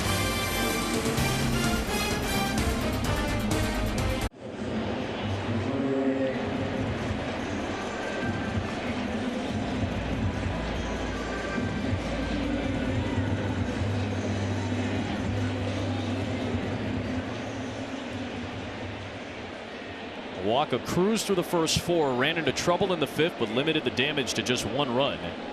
And now he deals with Josh Donaldson to begin the last of the 6th inning, with the Yankees leading by a run.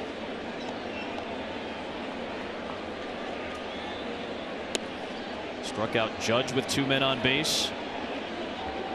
Ended up walking Rizzo, but then struck out Torres to close that 5th inning.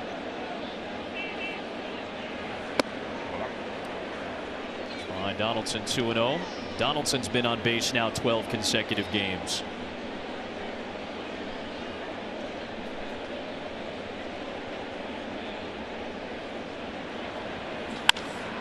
Whips that bat and punches it through the right side for his second base hit of the game. Major League Baseball celebrates Hispanic Heritage Month by recognizing the contributions made to our game by the Latino baseball community, past and present. Follow at Las Mayores and at MLB, and visit lasmayores.com for full coverage. Obviously, we had Roberto Clemente Day last week, but you see Kike Hernandez, Puerto Rico native. Rafael Devers is playing over at third base. He is a native of the Dominican Republic. Alex Cora, a proud Puerto Riqueño as well. Here's Stanton. And right now, the Puerto Rico and Dominican Republic areas are being affected by Hurricane Fiona. If you remember a few years back, when Hurricane Maria passed through, there was a lot of damage, in particular to Alex Cora's home country in Puerto Rico. A lot of Dominicans and Puerto Ricans are dealing without water or electricity right now. Stanton sends one to deep right center field, ranging back to the track. It is gone. Verdugo got all the way to the wall, but Stanton just clears the fence. A 2-run shot, and it's 3-0 Yankees.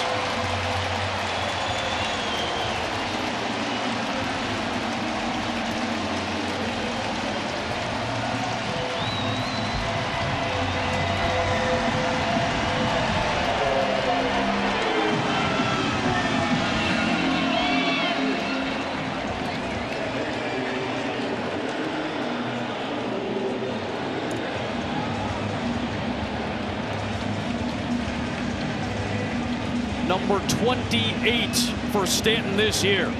I really think he made a determination to wait and go the other way. That's how you combat the change in speeds. And when we get a chance to look at that, you'll see how he waited on that pitch. You see how it's a changeup, and if you're waiting and you think the other way, this is what you can do if you're that strong, obviously, as Stanton is. But if you try to pull that ball, that means you're going to speed everything up and swing over the top of that changeup. So against Michael Wacha, who's really kept the Yankees off balance, the last couple innings have been more to the Yankees' liking.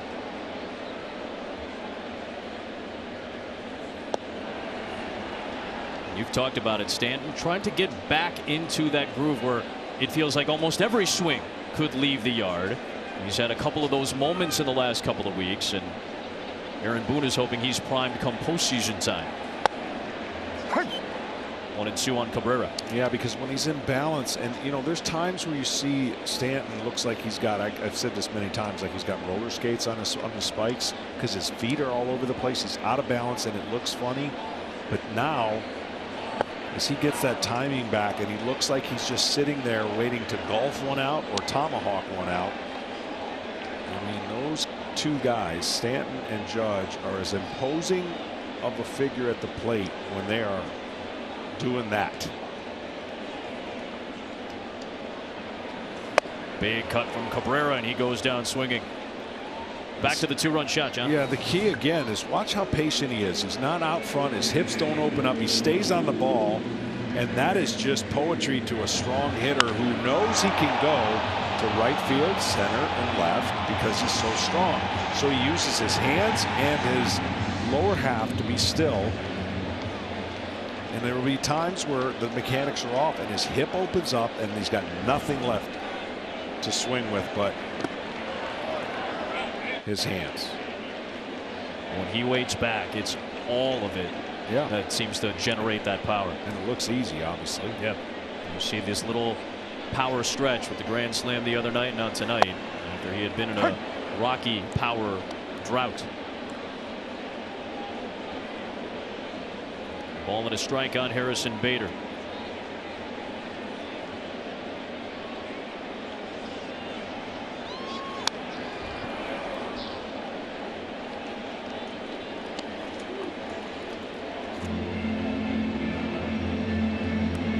Walker's only allowed 12 home runs this season and almost 120 innings of work.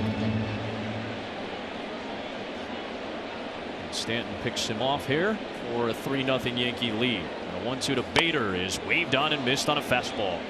Back-to-back strikeouts after the homer, and there are 2 away in the 6th. So he makes this fastball look 5 miles an hour faster after a changeup and off speed, and the hitter thinks he's on it, and it just gets by him that quickly.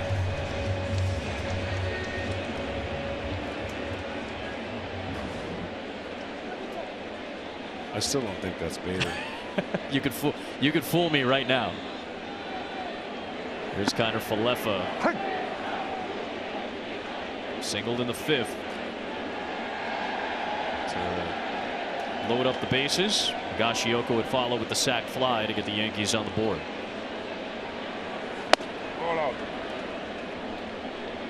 For Wacha, veteran pitcher on a staff that has been littered with kids from the litter, basically the youth. A lot of rookie pitchers this season. You'll see one of them in Brian Bayo this weekend for Boston in this series. Ryan Brazier loosening up in the Boston pen. Guys like Cutter Crawford and Josh Winkowski have had to step up and take big roles at various points this season for Boston. Connor Siebold pitched yesterday. A rookie pitcher. Bouncing ball left side for Devers. Good pick. And that'll retire the side, but not before Giancarlo Stanton connects. A 2-run blast extending the Yankees lead into the late innings we go in the Bronx.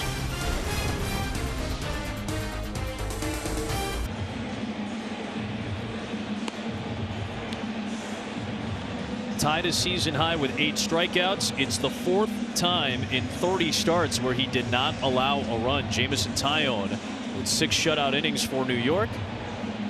Yankees offense getting going these last 2 innings, and now he gives way to Clark Schmidt, who had his 19-inning scoreless stretch snapped on Sunday when Rowdy Tellez went deep against him in the loss to Milwaukee. But he is on for the 24th time this year.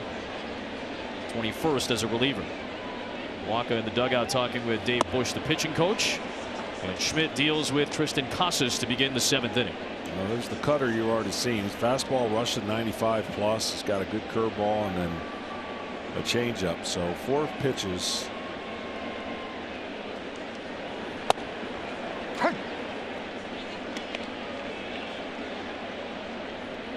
Against the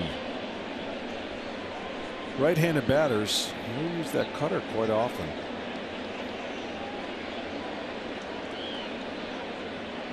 It's a 1-1 to Casas.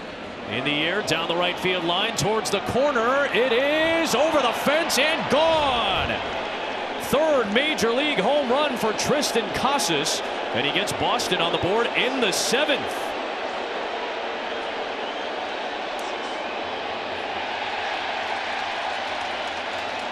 That ball gets tossed back out onto the field from the right field seats, but Casas now has 4 big league hits. 3 of them are homers. Tried to be a backdoor cutter, and you see it caught a little bit part of the plate. Here at Yankee Stadium, down the lines, there's a lot of home runs down the lines, and this one certainly hooked right into that short porch.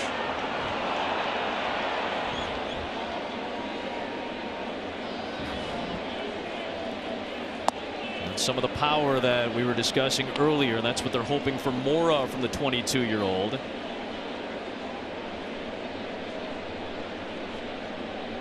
Back-to-back outings that Clark Schmidt is allowed a homer. 1-0 to Hernandez is fouled out.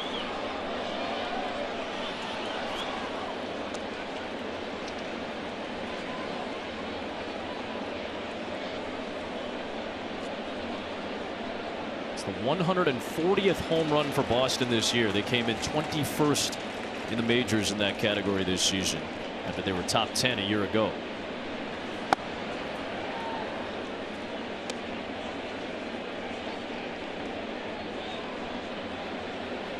Casas, the number 26 pick by Boston in 2018, has good Olympic experience and is now being tasked with taking over first.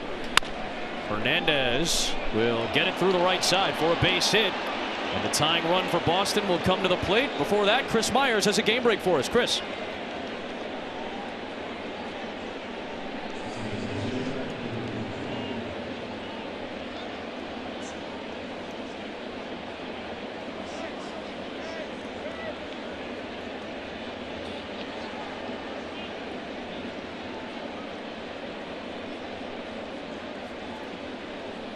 Brewers 2.5 back of the Phillies for the final wild card spot. They've fallen 8 back of St. Louis, which came into action tonight, having lost their last 3.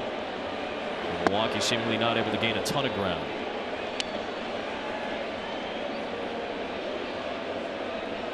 The National League is going to be a battle come playoff time, it feels like. Sure is. That's why that first and second seed is so important. I mean, we knew for the whole year the Dodgers were going to get the number 1. But that battle, and it's a tough one when you think about the resources you're going to have to expand if you're the Braves and you're 1 game back or chasing to try to get to that number 2 seed, because that gives you a decided advantage to give those 2 pitching staffs a rest to take on a team that already had to use 2 or 3 starters. 1-1 to Chang is low. That's the new expanded format. So and I love it. I think it's great. More teams are in contention. More teams are going to get shots, and you reward the 2 best division winners in your leagues. And what I love more than anything, that part I love that, because this is a 162 game journey. It shouldn't come down to, in my opinion, 1 game. But now you got to, you lose a series, you lose a series. You don't feel as bad than if you lose the 1 game. And you hear this people say all the time, well, don't put yourself in that situation. Well, the last couple scenarios have led us to this change. The Dodgers and the San Francisco Giants had a historic run towards that divisional title. Combined for 213 wins last year. But the reality is the team that usually has the best record does not have the leg up for the World Series. The randomness of baseball. It's tough to have it boil down to a 163, and those are now eliminated. No more tie-breaking games at the end of the regular season. There will be other factors, head-to-head, win-loss in your own league, in your own division, etc., to decide who gets a slot higher, maybe who makes a playoff or doesn't. Payoff pitch to Chang. Outside, and Schmidt, a rough start to this 7th inning. This is what it would look like if it ended today. And remember, the Mets are off today, having won their last 3, or beg your pardon, having a 1-game lead, I should say, on Atlanta. Atlanta is trailing Philadelphia in the 6th inning tonight, 1-0. And don't forget, we'll have the National League Division Series, both of them, in their entirety on Fox and on FS1.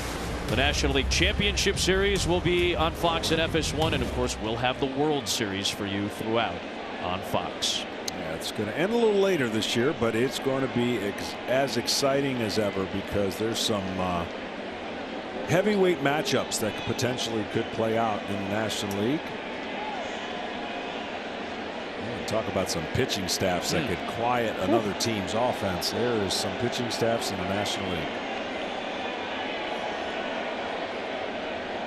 So here's Reese McGuire. He will pinch hit in the spot for Colton. We were talking about Colton Wong, Connor Wong. McGuire is the lone lefty on the bench for Boston. He will climb in. Scott Efros was loosening up in the Yankee bullpen. The tying run is on base. Hernandez singled after the Casas homer, and Chang has walked, representing the tying run.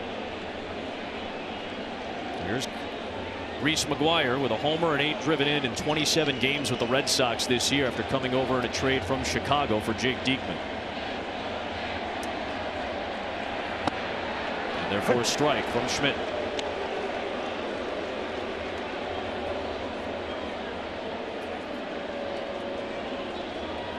Caleb Ort and John Schreiber is one of the more used relievers, healthier relievers for Boston this year. They're both loosening up.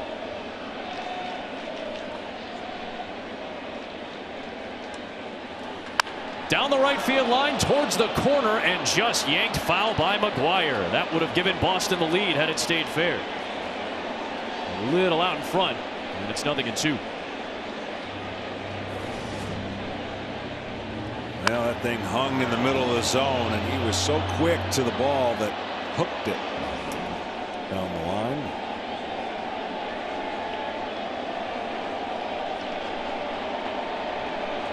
Not many fastballs out of Schmidt.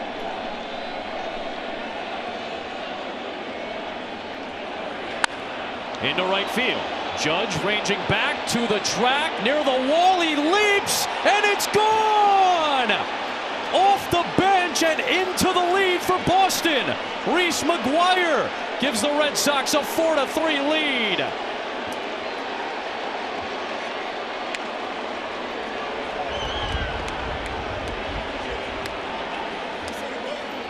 A lot of cutters, and the cutters have not worked for Schmidt. You're going to see another one that just allows the Red Sox to barrel this one up, and if you get it over Judge's glove, you're doing something. If it's close to be robbed, he can do it with the best of them.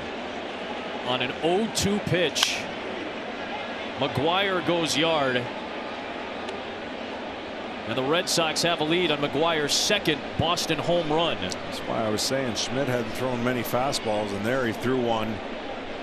It's a fam. Foul it away for strike one. Now comes home. And this is inside at 96. Clark Schmidt, who had been so good over about a 3-week period. He's back-to-back rough outings, giving up some home runs. To right field. This one playable for Judge. And on the 5th batter of the 7th, the Yankees get their first out. Well, this is a cutter, and see how it just spins right there, and that is like what they call a cement mixer. That's the way a cement mixer spins the cement, and a pitcher doesn't want to ever hear those words. Judge gives it a valiant effort just outside of his gloves and those gloves, but nonetheless a 4-run spot for Boston.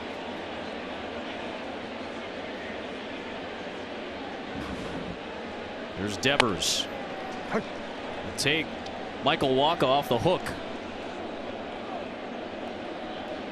You know, it's a special year. Wacha's been outstanding, 11-1, but you're trailing 3-0 when you come out. Devers punches it on the ground. Kiner Falefa makes the play, 2 down.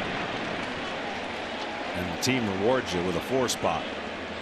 And that type of year for Wacha. Now Reese McGuire will take over for Wong behind the plate in the next inning when Aaron Judge comes up.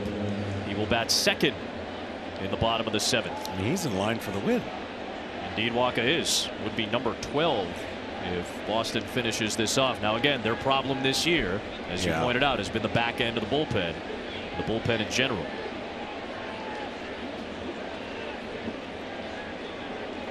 Two away for Bogaerts, who's hitless in 3 trips tonight.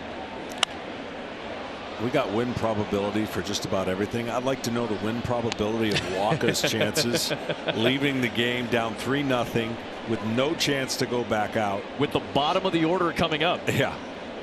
It's got to be less than 5%. I'm not sure if I'm capable of doing the math in real time, but I trust your judgment on this particular, my friend. True story. I had won. I'd been my miracle year in '96, and I had been in a streak where I've won like 11 in a row. I lost my first game, won my next 11. I was pitching a game in Pittsburgh, and it was 2 outs in the 8th. I'm on the road, and I'm at the plate, and Bobby's whistling for me, and I'm not turning around because I know what that means. He wants to pinch hit, and I don't want my streak to end like that. Like, let me at least pitch the bottom of the 8th, and maybe we score in the 9th. And he yells louder and gets me out of the game. 0-2 is foul. I'm pouting. I don't mean to. I mean, I am it's pouting. Hard to picture that, by the way, for me to picture you pouting. I'm mad. I'm pouting in the dugout because it's like, what are the chances we're going to score with 2 outs, 3 runs? You know, I mean, I want to. Well, anyways, we scored 3 runs with 2 outs. Of course you did. And we go on to win that game. And I got to go from a pout to like a small smile. And like, Bobby Cox looks at me and then look at the rings, buddy. He told me, he goes, I got a hunch, Smoltzy. You guys were fresh off a World Series. He probably could have easily taken out the ring and just showed it to you and said, yeah, eat that, pal. Well, at that point, all the pitchers afterwards were kind of touching my jersey, trying to get the luck that was going on for that year, because you need that. You need the luck. You need certain things to go your way when you're having a good year. There's a 1-2 to Bogaerts. Little flare towards left. Cabrera is on, and he's got it. A 4 spot for the Red Sox to take the lead on Schmidt in the 7th. But Aaron Judge is coming up second for the Yankees in the bottom half of the inning. Still on the precipice of history.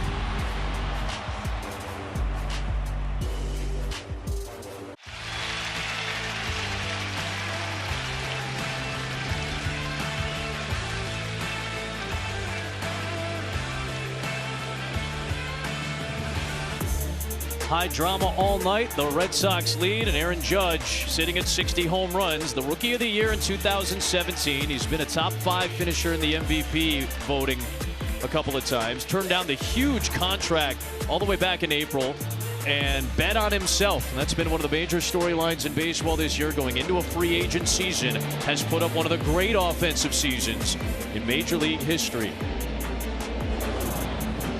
Judge will bat second behind Kyle Higashioka here in the last of the 7th inning, with the Red Sox leading 4-3. We're glad you're with us from Yankee Stadium tonight. And tonight's telecast is sponsored by Lincoln, the future of sanctuary.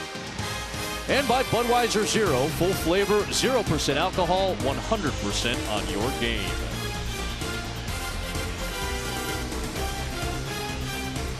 Established in 2009, new Yankee Stadium.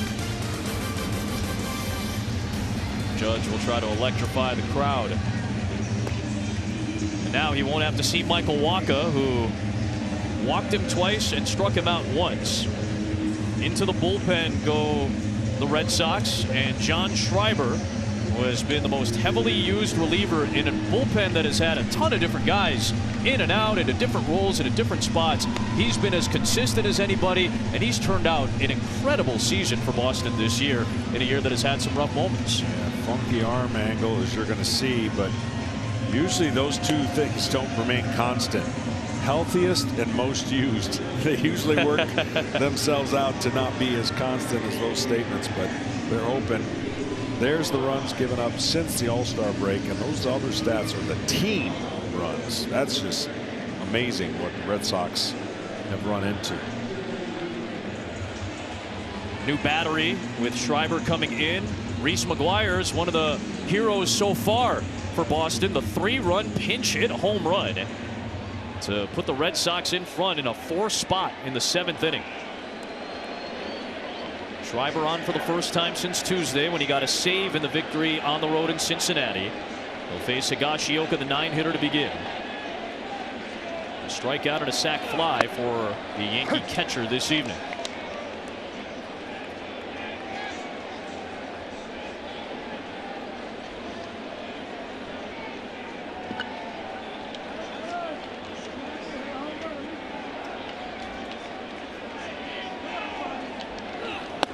Another excellent start by Wacha, who goes 6 innings, allows the 3 runs, Does hit a batter and walk 4, but he limits the damage in a lot of innings, and that allows the Red Sox offense to come and take the lead for him and put him in line for a win. Primarily a 2-pitch pitcher against the right-handers. Fastball, slider from that angle. He will throw some change-ups against left-handers. But you can see he's trying to create an angle with that lower 3/4, keep the ball down and spin it away from the barrel of the right-handed batters.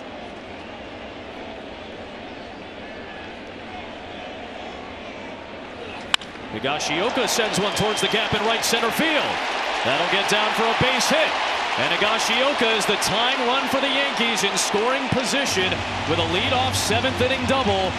And look who's coming up.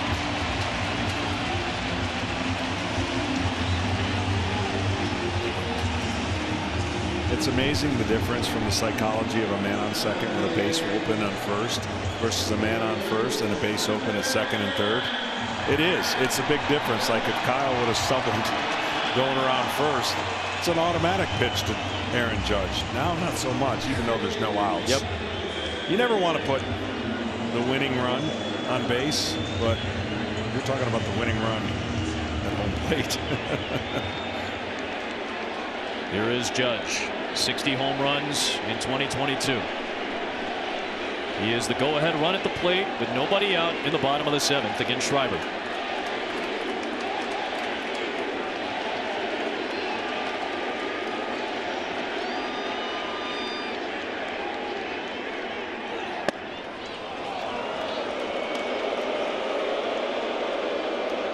I would think he'd have to hit a slider off of this guy, and looking for a slider that stays over the middle of the plate and doesn't sweep across the plate. First pitch in, trying to move his feet, which they did. Trying to stay in with the fastball and then away with the slider. Like that. Yep. Saw the pinch runner. Oswald Peraza has checked in for his 11th big league game. He is the tying run at second. And where Judge's eyes are looking for a slider that starts middle in, knowing it's going to be over the plate, and that's where he gets his hands extended in that big frame, working to hit the ball out of the park. Big cut. 2-1.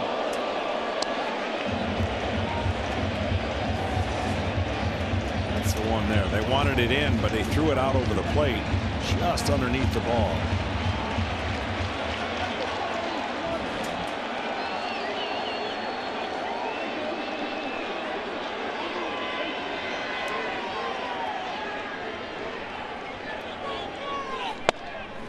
Hitters count 3 balls and a strike.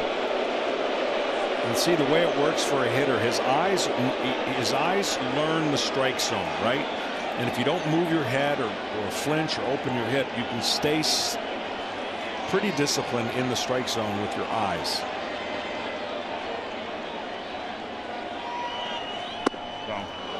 Down and away. 3rd walk drawn by Judge tonight. And now the go-ahead run is on base for the Yankees in the 7th against Schreiber.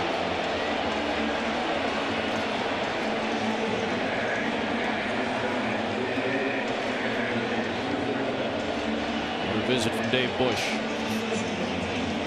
The one thing he knew is Judge has learned to lay off that pitch. See how quickly he gives off that pitch, whereas before maybe he would kind of dive in there and try to swing at it.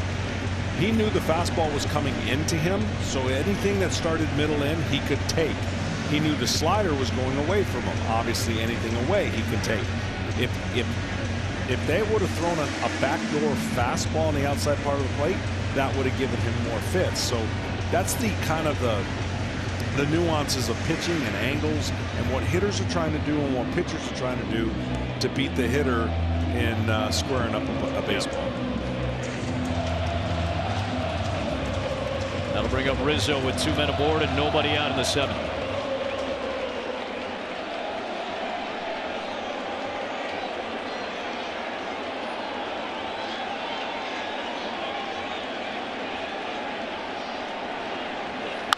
Rizzo pulls one foul. And much to the point that I talked about earlier, Yankee fans are going to have to get used to that in the postseason. Now where that will change is when the lineup around him, and let's just say LeMahieu's back to the top of the order. Sure. I've always thought if I'm facing Aaron Judge in a leadoff spot, thank you very, very much. But in the third spot or even fourth, now those guys in front of you create havoc. But I know the game has changed, so the earlier you could put a point on the board, that's why more leadoff hitters are more power hitters. I get it now. But in the playoffs, when you can pitch around a particular guy or two in the lineup, that's where the holes of a lineup show up, and that's why you have a hard time struggling if you have a swing and miss home run laden lineup. And I think the Yankees don't have that as much as they did in the past. That's why I think they bode better this year moving forward in the postseason, because their lineup makes more contact.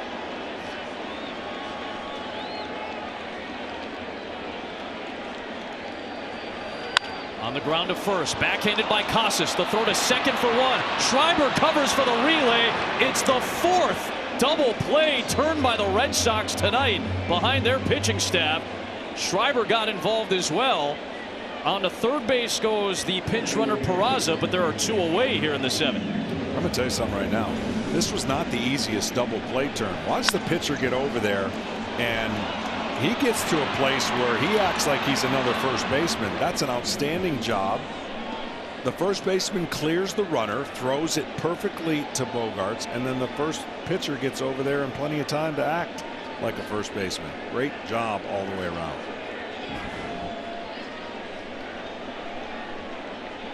Second one that Rizzo has hit into tonight. Casas has done a nice job at first base. This first pitch needs to be a slider if I'm thinking around the aggressiveness of Torres.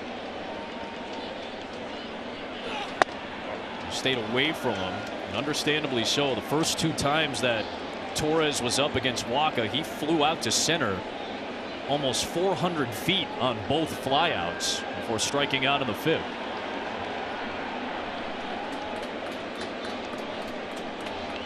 Trying to extend a hit streak and an on-base streak. More importantly for New York, he has the tying run at third with two down in the seventh. A lunging stop by McGuire, 2-0.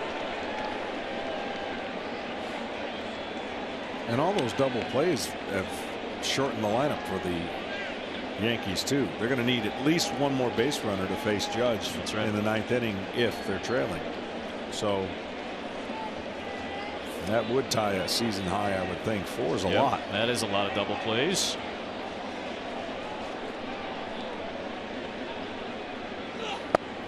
I saw some fans actually heading towards the exits. Not many, a few. Probably under the impression that, well, Judge probably won't get up again, but that's what a lot of people thought the other night. Yeah. He ended up getting another trip to the plate. 3-0 to Torres, and a 4-pitch walk. Well, Sunday, great doubleheader on Fox, leading you to America's Game of the Week. And for the 5th time, it'll be Aaron Rodgers against Tom Brady. Green Bay and Tampa Bay. America's Game of the Week. I'm headed to D.C. to call Philadelphia and Washington. That'll be a Sunday doubleheader. Check your local listings on Fox. The Eagles came out making a statement in that first 2 games. High scoring game week 1, 38 on the board against Detroit, and then an impressive defensive performance against Minnesota on Monday Night Football this week. I tell you what, there's going to be a buzz here Monday night. Absolutely. Giants Cowboys with the 2-0 Giants. Wins against Tennessee and Carolina to start the season. The Jets had an impressive comeback win against Cleveland this past week. That was borderline mirror. That was tough to watch for a Browns fan. And Aaron Boone, of course, is a big-time Philadelphia Eagles fan, and he asked me what game I'm doing. I said, "Oh, I'm doing Philly again." He goes, he did the fly Eagles fly thing. He started waving his arms in the manager's office. Donaldson towards second. Chang, and the inning is over, and Schreiber gets out of it. After the first 2 men reaches, no runs across. Red Sox lead.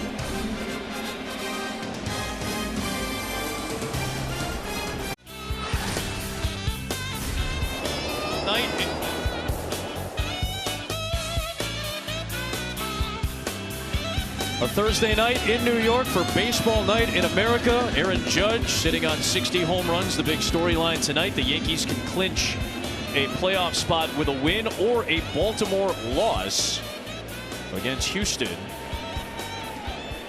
But the Orioles ended up winning against the Astros tonight 2-0, beating Justin Verlander this evening, just his 4th loss of the year. So the Yankees trying to come back and clinch a postseason berth. Aroldis Chapman is on to hold the game where it's at 4-3 in the 8th. Jose Trevino checks in behind the plate and in the 9 spot of the Yankee order. Alex Verdugo will take 99 down low for ball 1. A hit in 3 trips tonight for the Red Sox number 4 hitter. Well, I've said this many times as well. When you're getting into a playoff situation, a playoff team, success formula goes kind of like this. You need 3 hot hitters, you need 3 hot pitchers, and you need 3 hot bullpen guys. That's the area the Yankees got to get going again. It was really good for a while, and it's kind of hit some bumps. They got some guys coming back, but coming back and getting back into that form are 2 different things, and they've got some time to get those guys right before they tangle in the playoffs. Verdugo skies one off to the left and out of play. They did make a roster move earlier today. Wandy Peralta has been dealing with a back issue, so he was moved to the injured list. But Zach Britton, who just finished a rehab assignment coming off an elbow injury, is active tonight for the Yankees out of the bullpen if need be.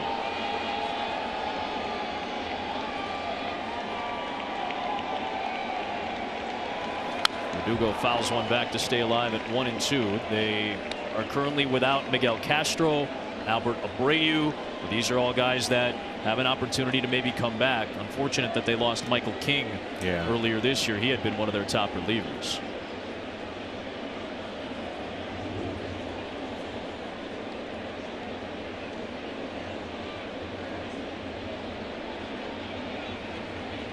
One-two. Low at 99. Scott Efros is available as well. He had been on the injured list. So some of those folks from the Cavalry are arriving. This is a key here. Chapman getting 75% back. You're not going to get back to 100% like you've been for most of his career. So 75% version, knowing he's going to throw strikes and can throw an off-speed pitch off his fastball like that. Yep. Complements it well for the strikeout of Verdugo. 1 away in the 8th. Chapman just came back last week in Milwaukee. There's the pitch. Any wrinkle off of 99 miles an hour is going to give anybody fits. And he'll throw that split finger against the right-handers, but that slider has come a long way. And Aaron Boone would like to see him get back to automatic. There's JD Martinez 0 for 3 tonight.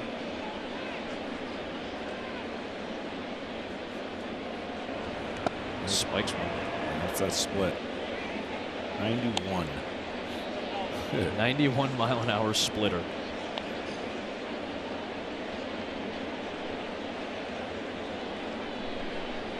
He's been better as of late, going back to before he went to the IL. Had to go to the injured list with an infected wound from a tattoo on his leg.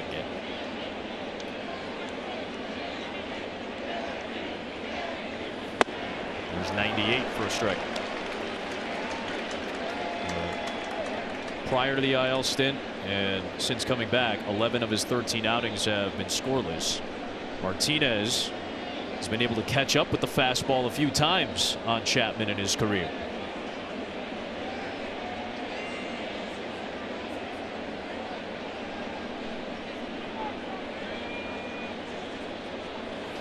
That one at 98, a little bit late.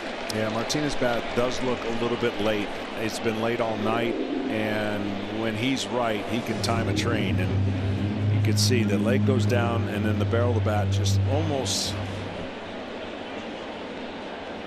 behind most of the fastballs tonight, whether it was Taillon or now Chapman, you can understand.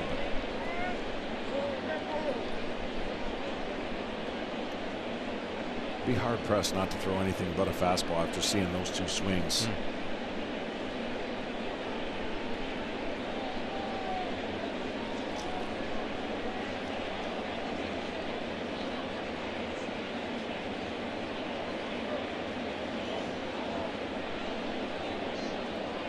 Ball and 2 strikes on J.D. Martinez.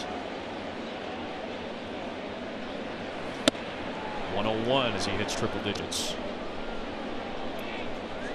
The thinking sometimes goes, well, if a guy's late, he's going to subconsciously try to speed up, so I'll get him to swing over a split finger. But sometimes you bring that bat speed into play, where if you don't make a great pitch off speed, that batter's able to catch up to it. 2-2. Went back to the off speed. It's so weird to say, oh yeah, he went back to the off speed, and it still registers with a 9 in front of it. This from the man who at one point threw the hardest pitch in recorded history at 106 miles an hour. Back as a rookie reliever for the Cincinnati Reds 12 years ago.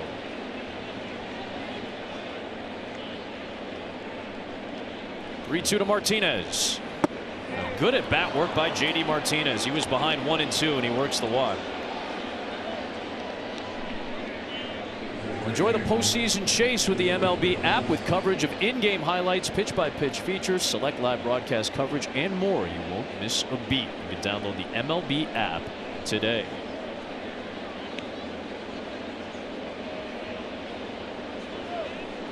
There have been 3 home runs hit in this game. None by Judge. 2 by the Red Sox, 1 by the Yankees. Stanton's home run in the 6th made it 3-0 New York. And then Casas came up in the 7th, led off the inning against Clark Schmidt with a solo home run to get Boston on the board. He would score 3 more after.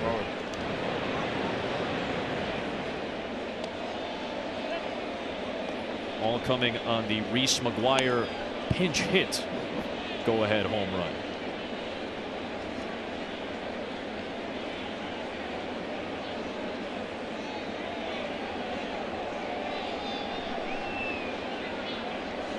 Casas, just 22 years of age, but quite the baseball historian already. A deep knowledge of baseball trivia.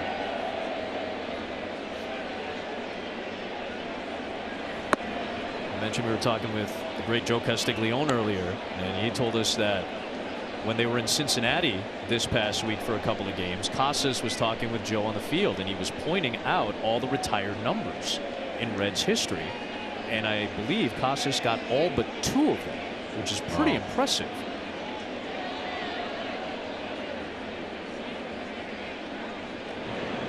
Back in safely is Martinez, who has yet to attempt a steal this year. He's looking like, what report are they getting? Am I on the scout as a base stealer? That's a product of a little bit being in between for Chapman. He's trying to get his computer thinking, okay, how do I command my fastball in the zone? Let me reset it by throwing over to this speedster, J.D. Martinez. Again, something you will not be able to do as often. Yeah, I'm interested to see that. Now that one's going to create a little more action, right? Timing. Look, the game has gone away from running a little bit, so pitchers don't have to pay attention to their speed. Now they're going to have to. Their delivery. Speaking of some speed coming in, but they're going to have to pay attention to their time and release point to home again. Right now, a lot of guys, like most closers, they're not concerned with anybody stealing, so they take a while to deliver the ball to home plate. That's gonna change some things. Yep. So Abraham Almonte will come in as a pinch runner for Martinez. In his 6th game since being traded to the Red Sox. Casas takes high. 3-0 the count. Almonte has been in the league since 2013. He's being held by Rizzo at first. His 7th major league team was with the Braves last year. Did not appear in the postseason for Atlanta. Was with Milwaukee without appearing in a game and was traded to Boston. Check on Almonte. He's stolen 26 bases in his career on only 35 attempts in almost 450 games played.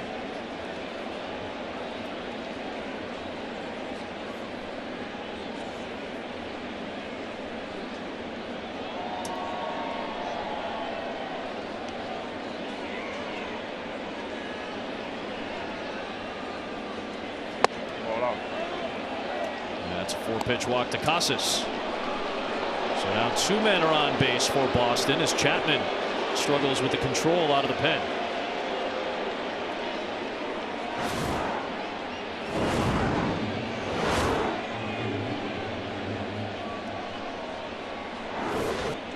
Going to create a little more time. Give Yankees reliever a little more chance to get ready.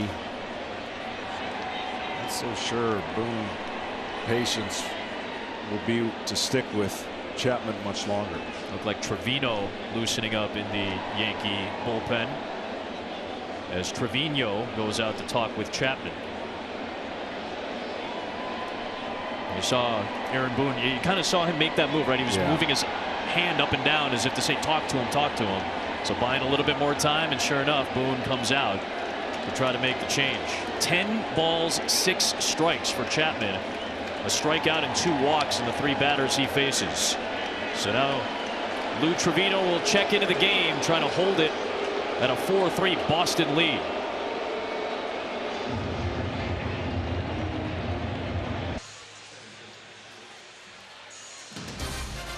Tonight's telecast is sponsored by Progressive Insurance. Protect the stuff you love with Renters Insurance. And by Hyundai, it's your journey. In the Bronx tonight, Yankees led 3-0 to the 7th. 4 runs across for Boston in the top of the 7th inning. And Aroldis Chapman puts 2 men on base after a strikeout, giving way to Lou Trevino. Facing Kike Hernandez with 2 on and 1 out in the 8th.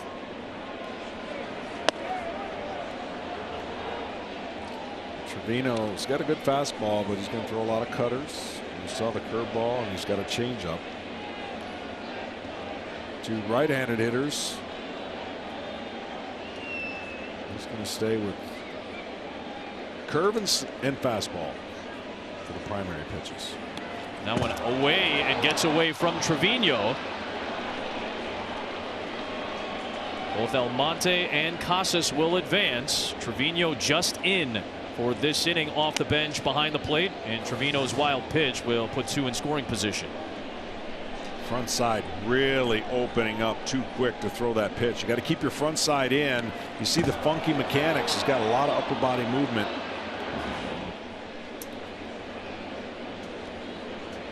That front shoulder has to stay quieter longer for a pitcher. Now the infield plays in on a 2-0 count by the Yankee bullpen, struggling with control in this frame.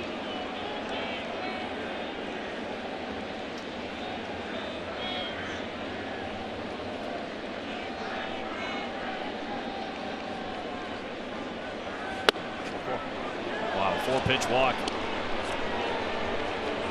1 from Chapman and now 1 from Trevino, and the bases are loaded without a hit for Boston here in the top of the 8th inning, with Yu Chang coming to the plate.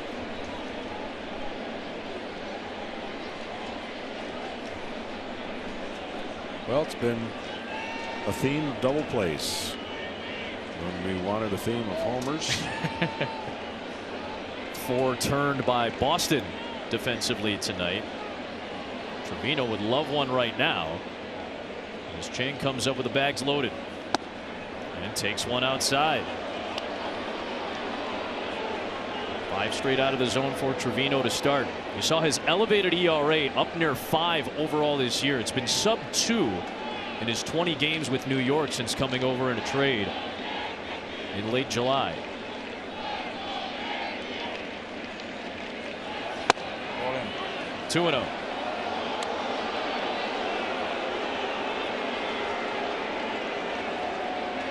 Aaron Boone's bullpen, which is number 3 in Major League Baseball in ERA, is having control issues tonight.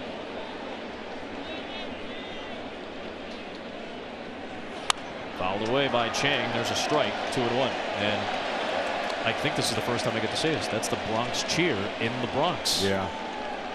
I don't think I've ever actually been a witness to one of those.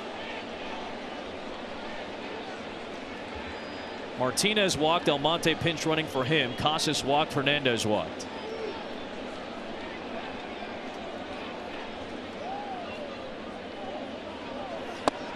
in there for a strike. 2-2.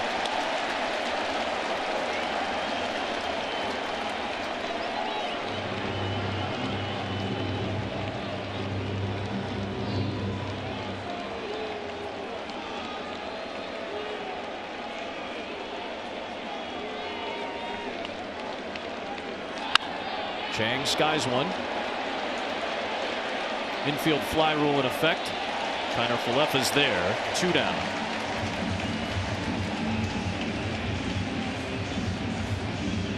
That'll bring up Reese McGuire, who's the difference in this game back in the 7th. Hanging cutter. And he come off the bench to hit a 3-run homer. Came in for Connor Wong with 2 on base and hit the pinch hit go ahead bomb. Now he comes to the plate with the bases loaded and 2 out.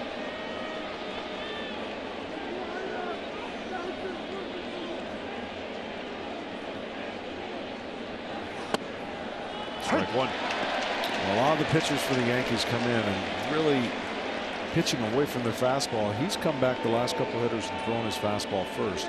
Everyone wants to spin it. They want to swing and miss type stuff. Well, when you're not making the pitch with that secondary stuff, you've got to trust your fastball and get ahead of the hitters or pound some strikes. Good stop that time by Trevino.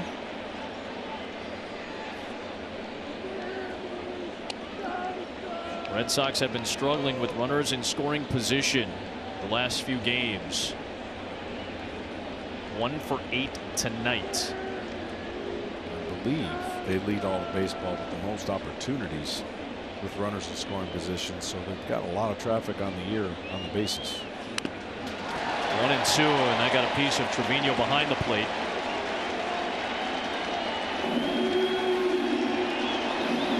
Chance for Trevino to get out of this inning with no damage done.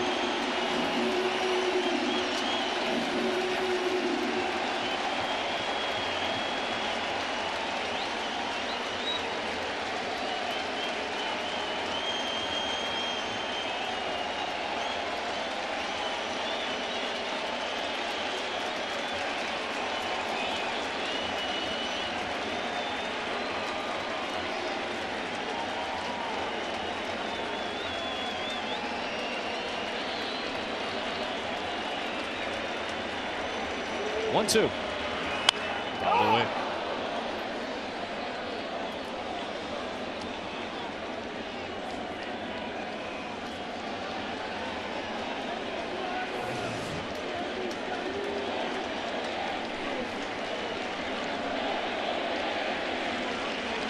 Feels like he just missed it.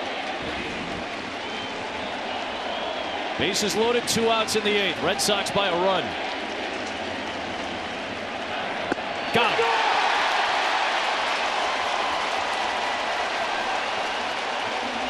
Trevino comes on, cleans up the mess, and keeps it in a 1-run game. To the bottom of the 8th we go. The Yankees down.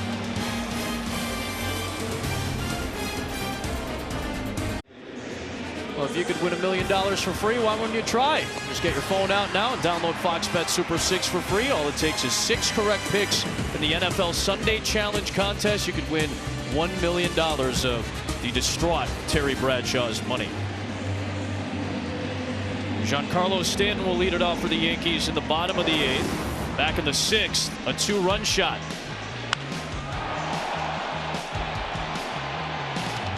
Off of Michael Wacha. That made it at the time a 3-0 New York lead. Boston scored 4 in the 7th, and they maintained the lead to the bottom of the 8th, where Ryan Brazier is on for the 63rd time this year.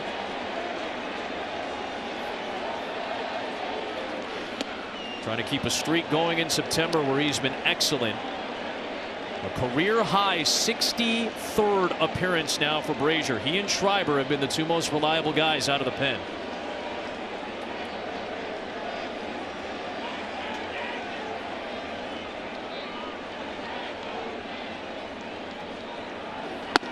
He's quickly behind of Stanton, 2-0.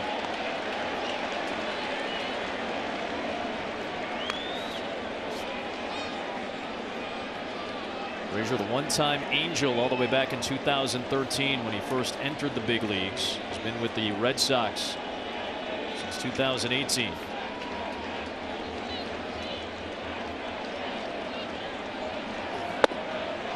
Clips the corner for a strike. Spent time in Japan before he came over to Boston. He was bouncing around the minor leagues prior to that. Got optioned in May, came back in late May, and has been excellent in this month. 2-1. Stanton was late. It's 2-2. No, he gets reconnected with that fastball. You see the late life that he has, and he's got that slider off of it.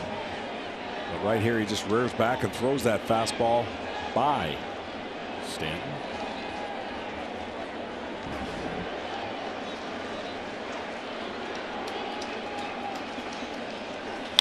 On the ground towards short. Diving play by Bogaerts from his knees. Not in time. And Stanton is aboard as the tying run in the 8th. Great stop by Xander Bogaerts. But slowly developing, and that allows Stanton to reach first. There's another case. Fastball. He hasn't caught up to it. He threw him a slider, and it actually helped Stanton get the ball in play. Bogaerts just couldn't get enough on the throw. Stanton's lower half, you know, been dealing with some injuries there, so he's not going to be flying down the line. Sure enough, they'll go to the bench, and the speedster Tim LeCastro on for the 37th time this year. A reliable base runner. He represents the tying run. Here is Oswaldo Cabrera.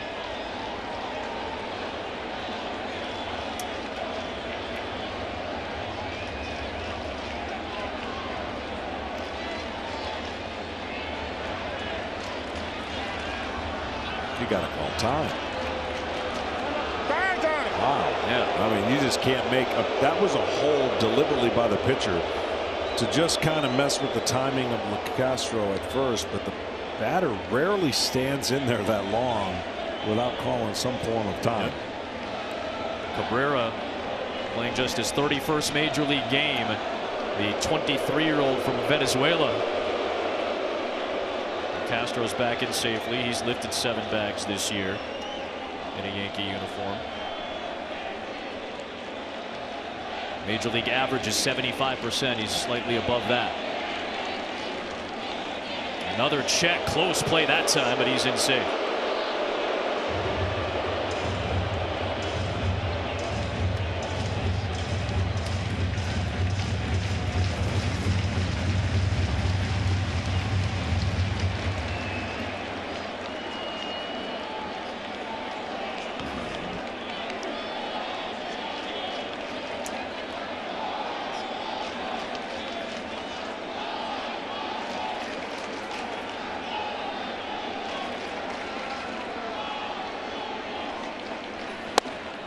First offering is a strike.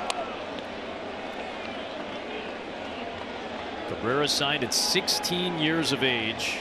Was excellent at Double-A Somerset last year. Made his major league debut about a month ago.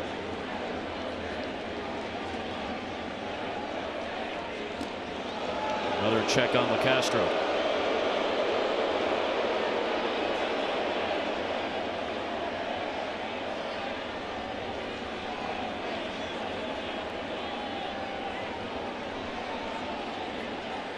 Runner goes.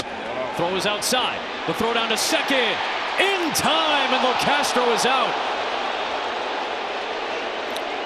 You know, it's interesting. I think he was safe, but came off the bag. It looked like he got in there, but they kept the tag. If we get a chance to see the replay, he had a late jump, great throw to second, but he beats the original tag, in my opinion.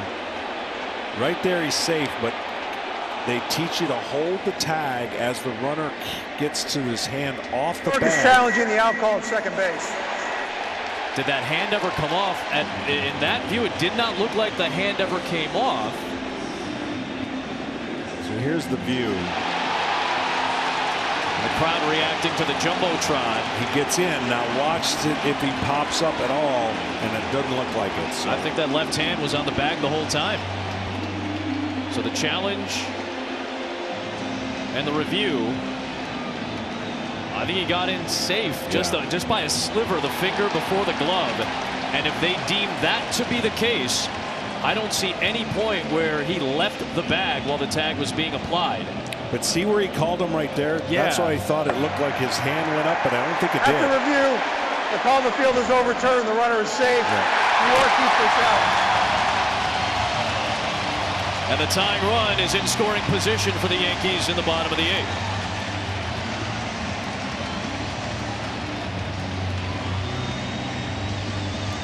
That's why I felt as late as he called it, it looked like he might have come up off the bag, but he kept his fingertips on it.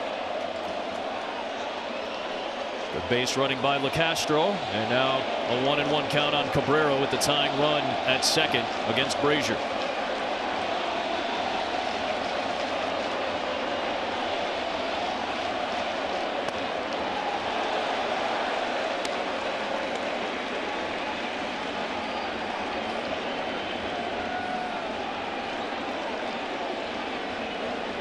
Two for 8 tonight.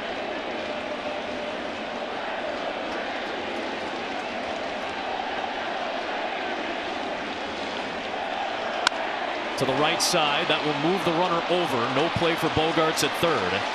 And Cabrera with a productive out after LeCastro gets the steal. Yes, great base running, because if you just have a fraction where you're hesitating, you're thrown out at third. LeCastro did not hesitate at all.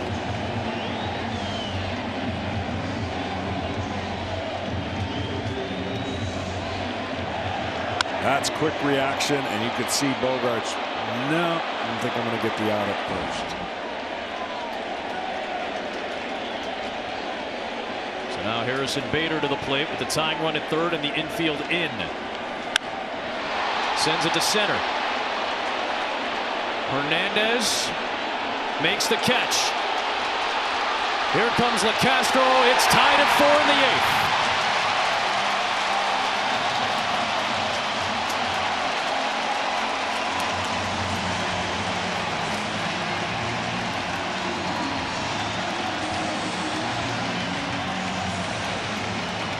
See, that to me, again, going back to earlier comment, that's what makes the Yankees a little bit different. They have some ability to run, manufacture runs, and not rely so much on the home run. I mean, they lead all of baseball in home runs, but that speed right there easily scores. This game is tied, and here is Isaiah Kiner-Falefa.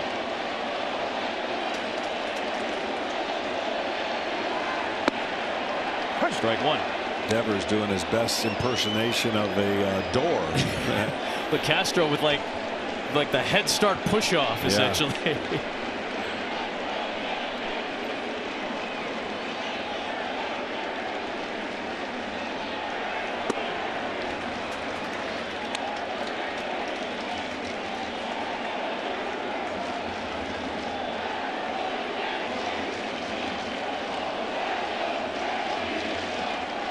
Matt Strom has begun loosening in the bullpen for Boston behind Ryan Brazier.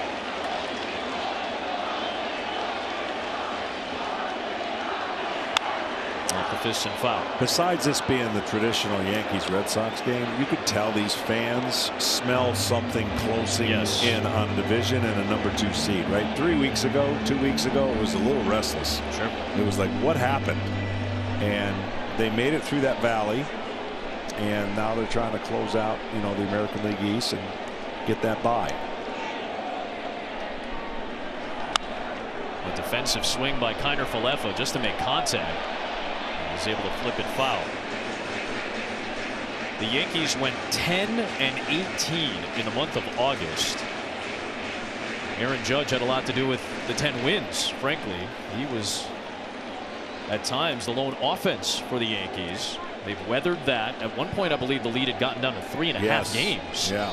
And Toronto and Tampa Bay, both teams were charging hard.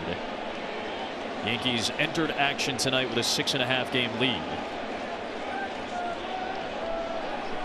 And a couple of close pitches have not gone Brazier's way. It's even at 2-2.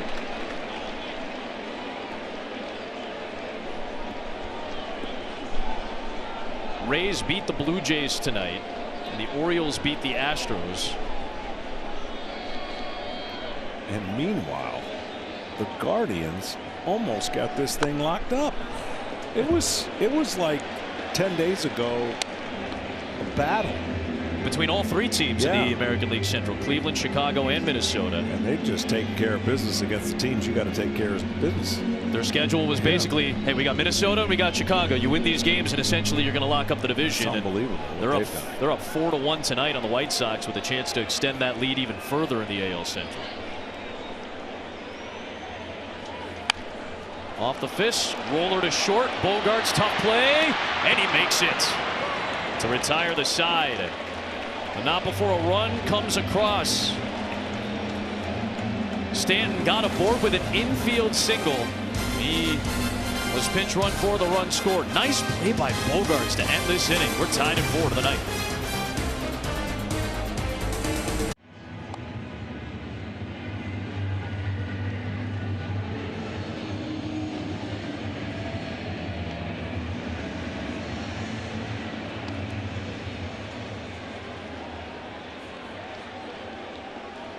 Harrison Bader has made impacts in a couple of the games out of the 3 he's played for the Yankees since coming back from the foot injury. His sacrifice fly has tied the game at 4 and sent us to the 9th inning, where Clay Holmes is on. He'll face the top of the Boston order. And Tommy Pham takes a strike. If you want to see movement and ground balls, the right guy's on the mound.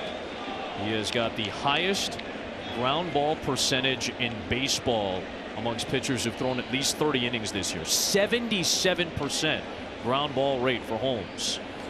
And a tapper foul to get ahead of Pham. Nothing in 2.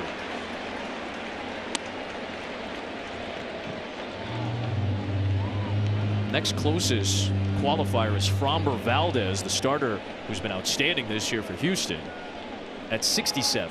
So quite the gap as well.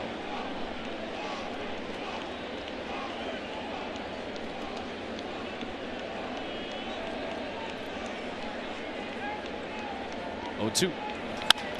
Driven to right. Judge to his left towards the track. That's over his head.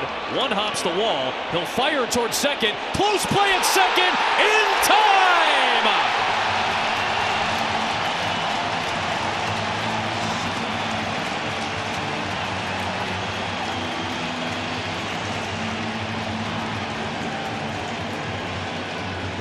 His 6th assist of the season. This is a fastball at about 95 miles an hour, right on the money. I mean, this was as good as you can play it. Kiner Falefa didn't have to move. No.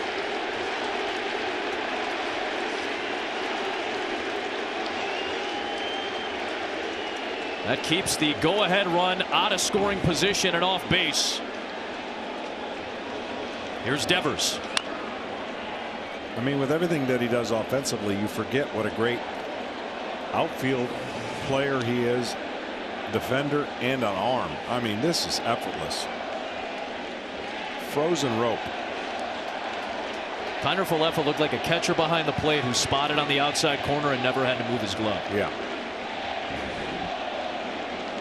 We've talked about it. He's robbed home runs multiple times, and as mentioned, 6 outfield assists now for Judge. Devers punches it foul. Nothing in 2.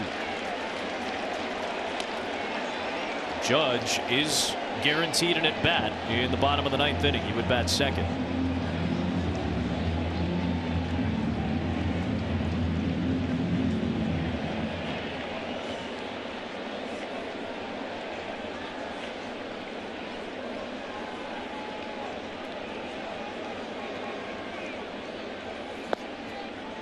Two on Rafi Devers.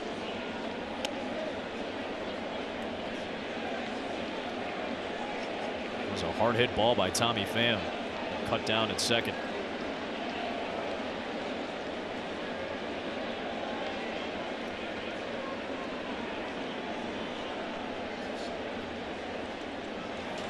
Broken bat towards third. That was helicoptering towards Holmes. High throw by Donaldson, snatched by Rizzo for out number 2. A lot going on that play. Back to out number 1 though. Well, once Judge could not field this ball in the air. Watch how he positions himself perfectly. Once he gets the ball, he's in great position to throw the ball directly on line. And then a little bit of outfield love by Bader. He knows something about defense as well. Gold Glove winner last year. Here is Bogaerts in an excellent defensive play in the last inning to end the frame.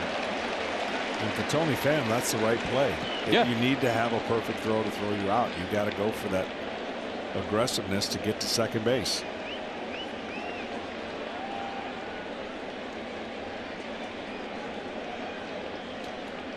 Bogaerts hitless in 4 trips tonight. And he's behind 0-2. Which is relevant if you're thinking about the triple crown for Judge.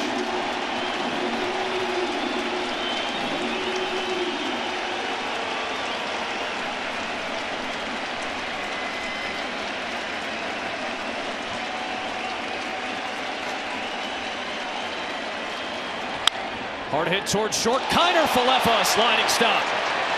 To the bottom of the 9th we go, and Judge will bat second. Tied up at 4 apiece. We've been set up for drama all night. Will we see some in a moment from the Bronx? Home runs were the storyline of the night coming in, and we've seen 3 of them tonight, but defense was the name of the game in the last inning. It sure was. It started with this play, and then it ended with what made a shortstop look easy play was not an easy play. Right here, this was a line drive, 1 hopper. Smooth hands.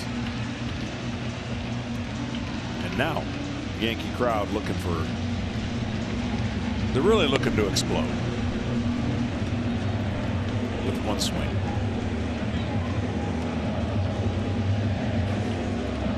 Great play by Kiner Falefa to end the inning. Judge will bat next.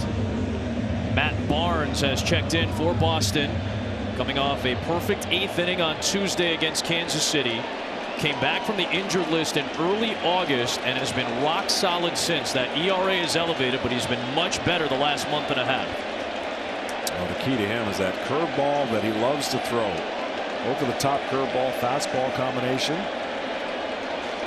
If you're looking ahead to Judge, Judge has got 1 home run off of Barnes. And it'll be Jose Trevino to lead things off. He's had dramatic walk-off hits this season as well. Came in as a defensive substitution a couple of innings ago. These fans don't want to see it here. No, I don't think they do either. They want to see one Judge at bat.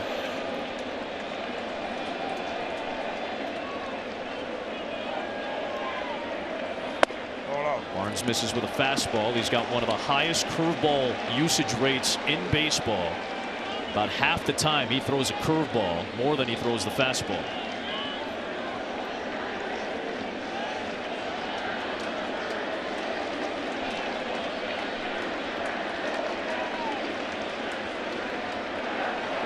Big cut, 1-2.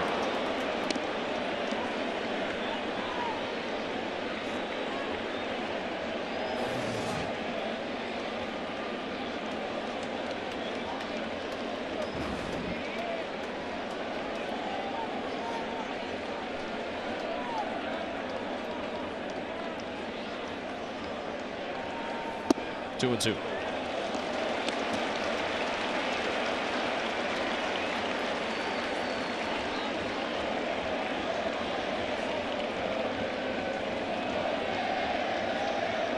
Four runs, 8 hits, no errors for both teams tonight. 2-2. Off the end of the bat. Verdugo coming on, and he's got out number 1. And yet again, it sets things up for Aaron Judge.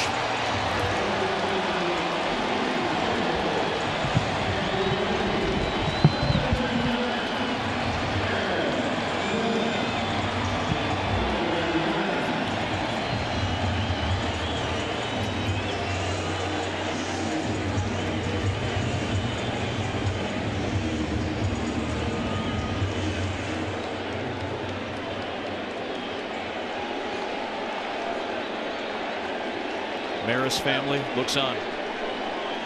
There's Aaron Judge's family.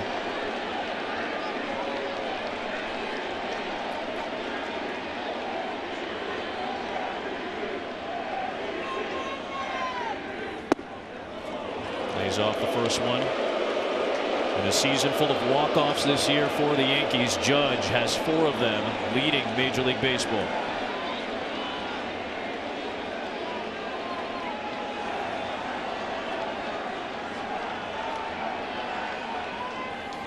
Foul back.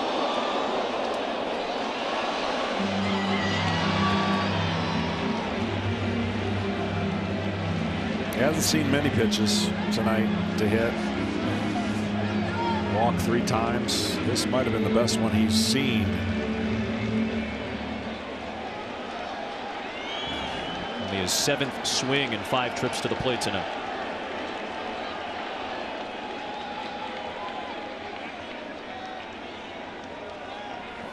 Hold on. 2-1.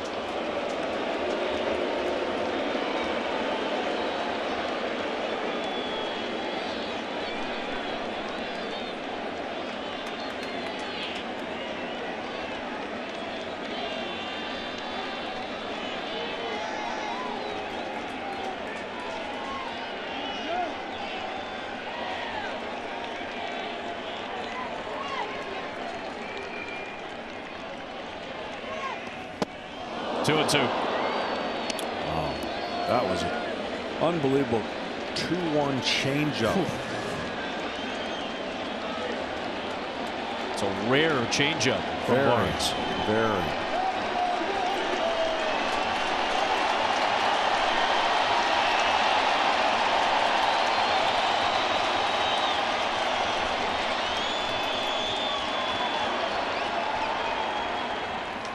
Aaron Judge, center field, way back, but Hernandez is there.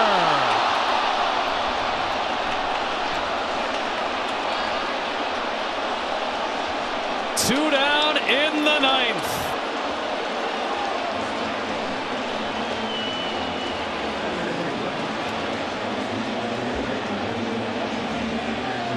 About as deep as you could hit it without hitting it out at Yankee Stadium.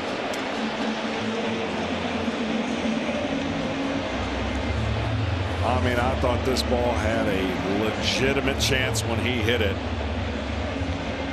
And you're right.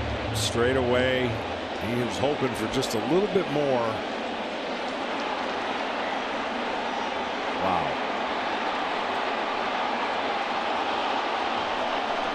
Albert Pujols did that earlier tonight as well. At 698, he had a fly ball that nearly left the yard. As Rizzo takes a strike. The 2 gentlemen on the edge of history, both coming so close tonight. Pujols for the Cardinals against San Diego, and you can see Aaron Judge. He felt like he was so close to getting the record-tying homer right there. Instead, 2 away, and 0-2 on Rizzo.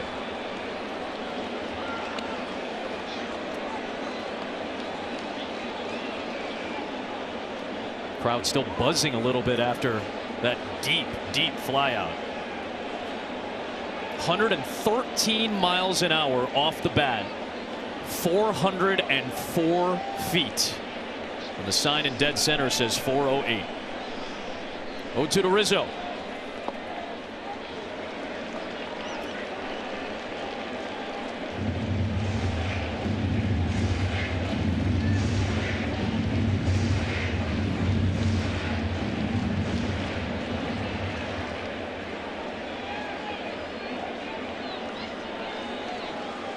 To the tablet to look at that last at bat against Barnes.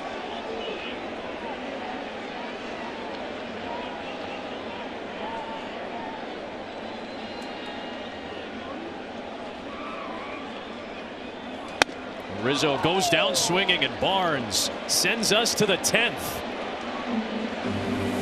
Ever so close to history.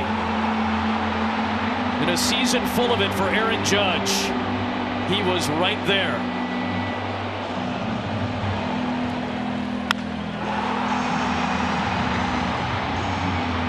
Nearly 50,000, all for a moment believed that it was gone.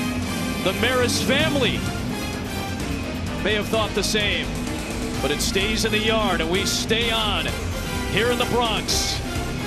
4-4 to the 10th we go in New York. For out number 2 in the 9th. On to the 10th we go. Clay Holmes still in. Automatic runner at second. The go-ahead run for Boston. That's Xander Bogaerts. And Alex Verdugo in the 4-hole will lead things off in extra innings.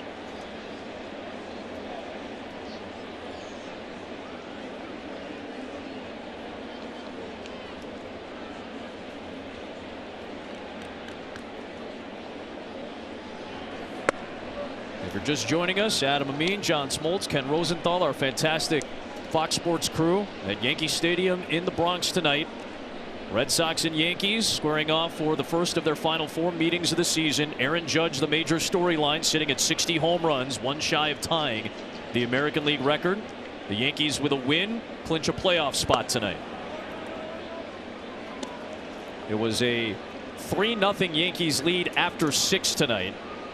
A Higashioka sac fly and a 2-run Giancarlo Stanton homer before the Boston Red Sox scored 4 in the 7th on 2 home runs, one from Tristan Casas and a 3-run shot off the bench from Reese McGuire. The Yankees tied it with a Bader sac fly.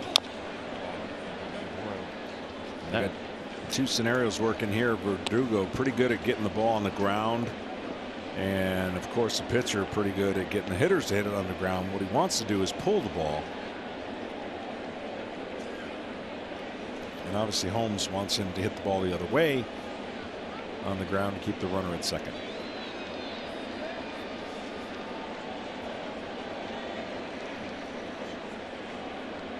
Two delivery to Verdugo. And he strikes him out. One away in the 10th. Down to Ken Rosenthal. Guys, that ball Aaron Judge hit was 113 miles per hour. The hardest hit ball of the night. 404 feet. The deepest ball of the night. Would have been a home run in 13 of the 30 major league parks. Wow.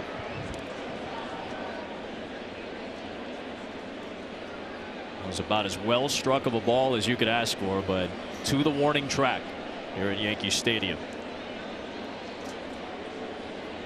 Here's Abraham Almonte, his first plate appearance, and he sends it towards right center field.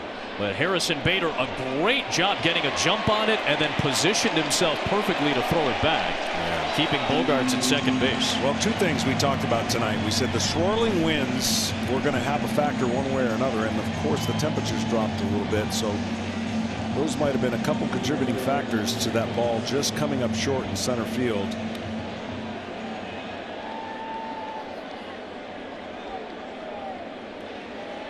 Here is Casas, who got Boston on the board in the 7th inning with a solo home run. And a rough go overall for Casas. 4 for 41 at the big league level, but 3 of those hits are home runs. As we said, a high ceiling for him. Go ahead run is Bogaerts.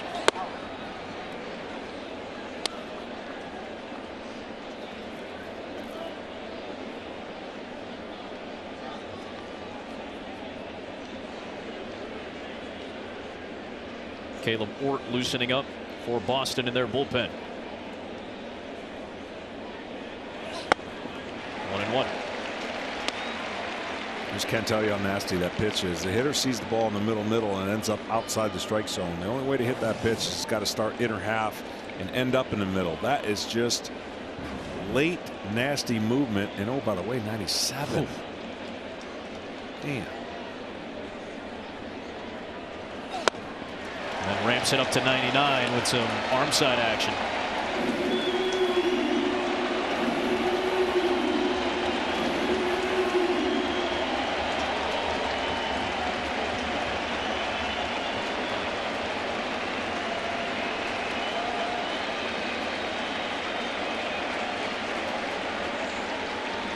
One-two to the left side.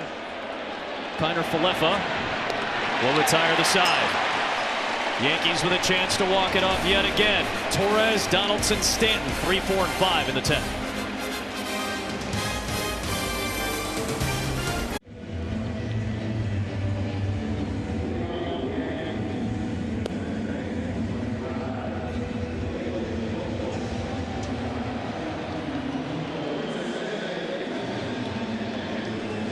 Here's how we've arrived to the bottom of the 10th inning. Aaron Judge sitting at 60 homers. He's walked 3 times tonight. His fan has flown out to the warning track. Giancarlo Stanton, a home run in this inning. A 4-run Red Sox 7th with a pair of home runs off of Schmidt. Gave them the lead before Bader tied the game with a sac fly in the 8th. Neither starter, Waka or Tyone, will factor into the decision. And Caleb Ort is on to start off this bottom of the 10th. Marwin Gonzalez is the pinch runner at second for Anthony Rizzo. He is the winning run, and they'll intentionally walk Gleyber Torres to set up the double play. So it'll be Josh Donaldson to step up with the game-winning run at second base for the Yankees.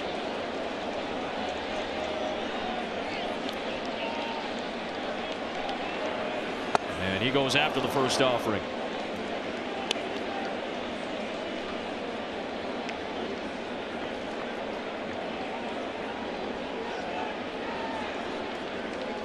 Donaldson on base in 12 consecutive games now. Ort pitching for the first time since Sunday against Kansas City.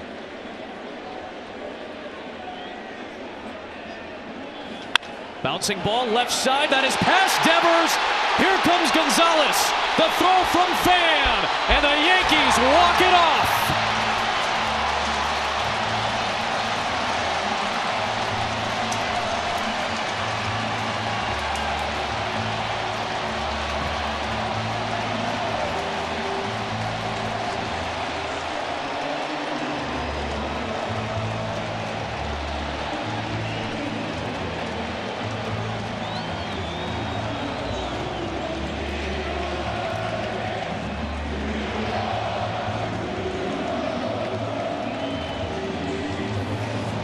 I tell you what, if they get this guy hot, Donaldson's defense never disappoints, but his bat's starting to wake up. 3rd hit on the night, about as timely as it can be in between the third baseman and shortstop.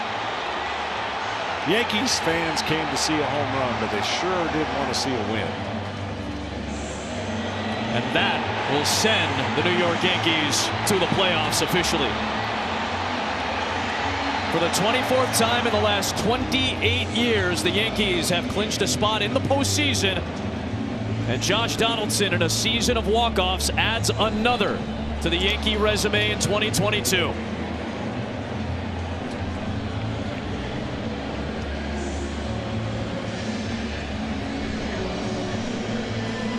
A little bit different feeling for the Yankees now after they've gone through that swoon and on the cusp of winning the division.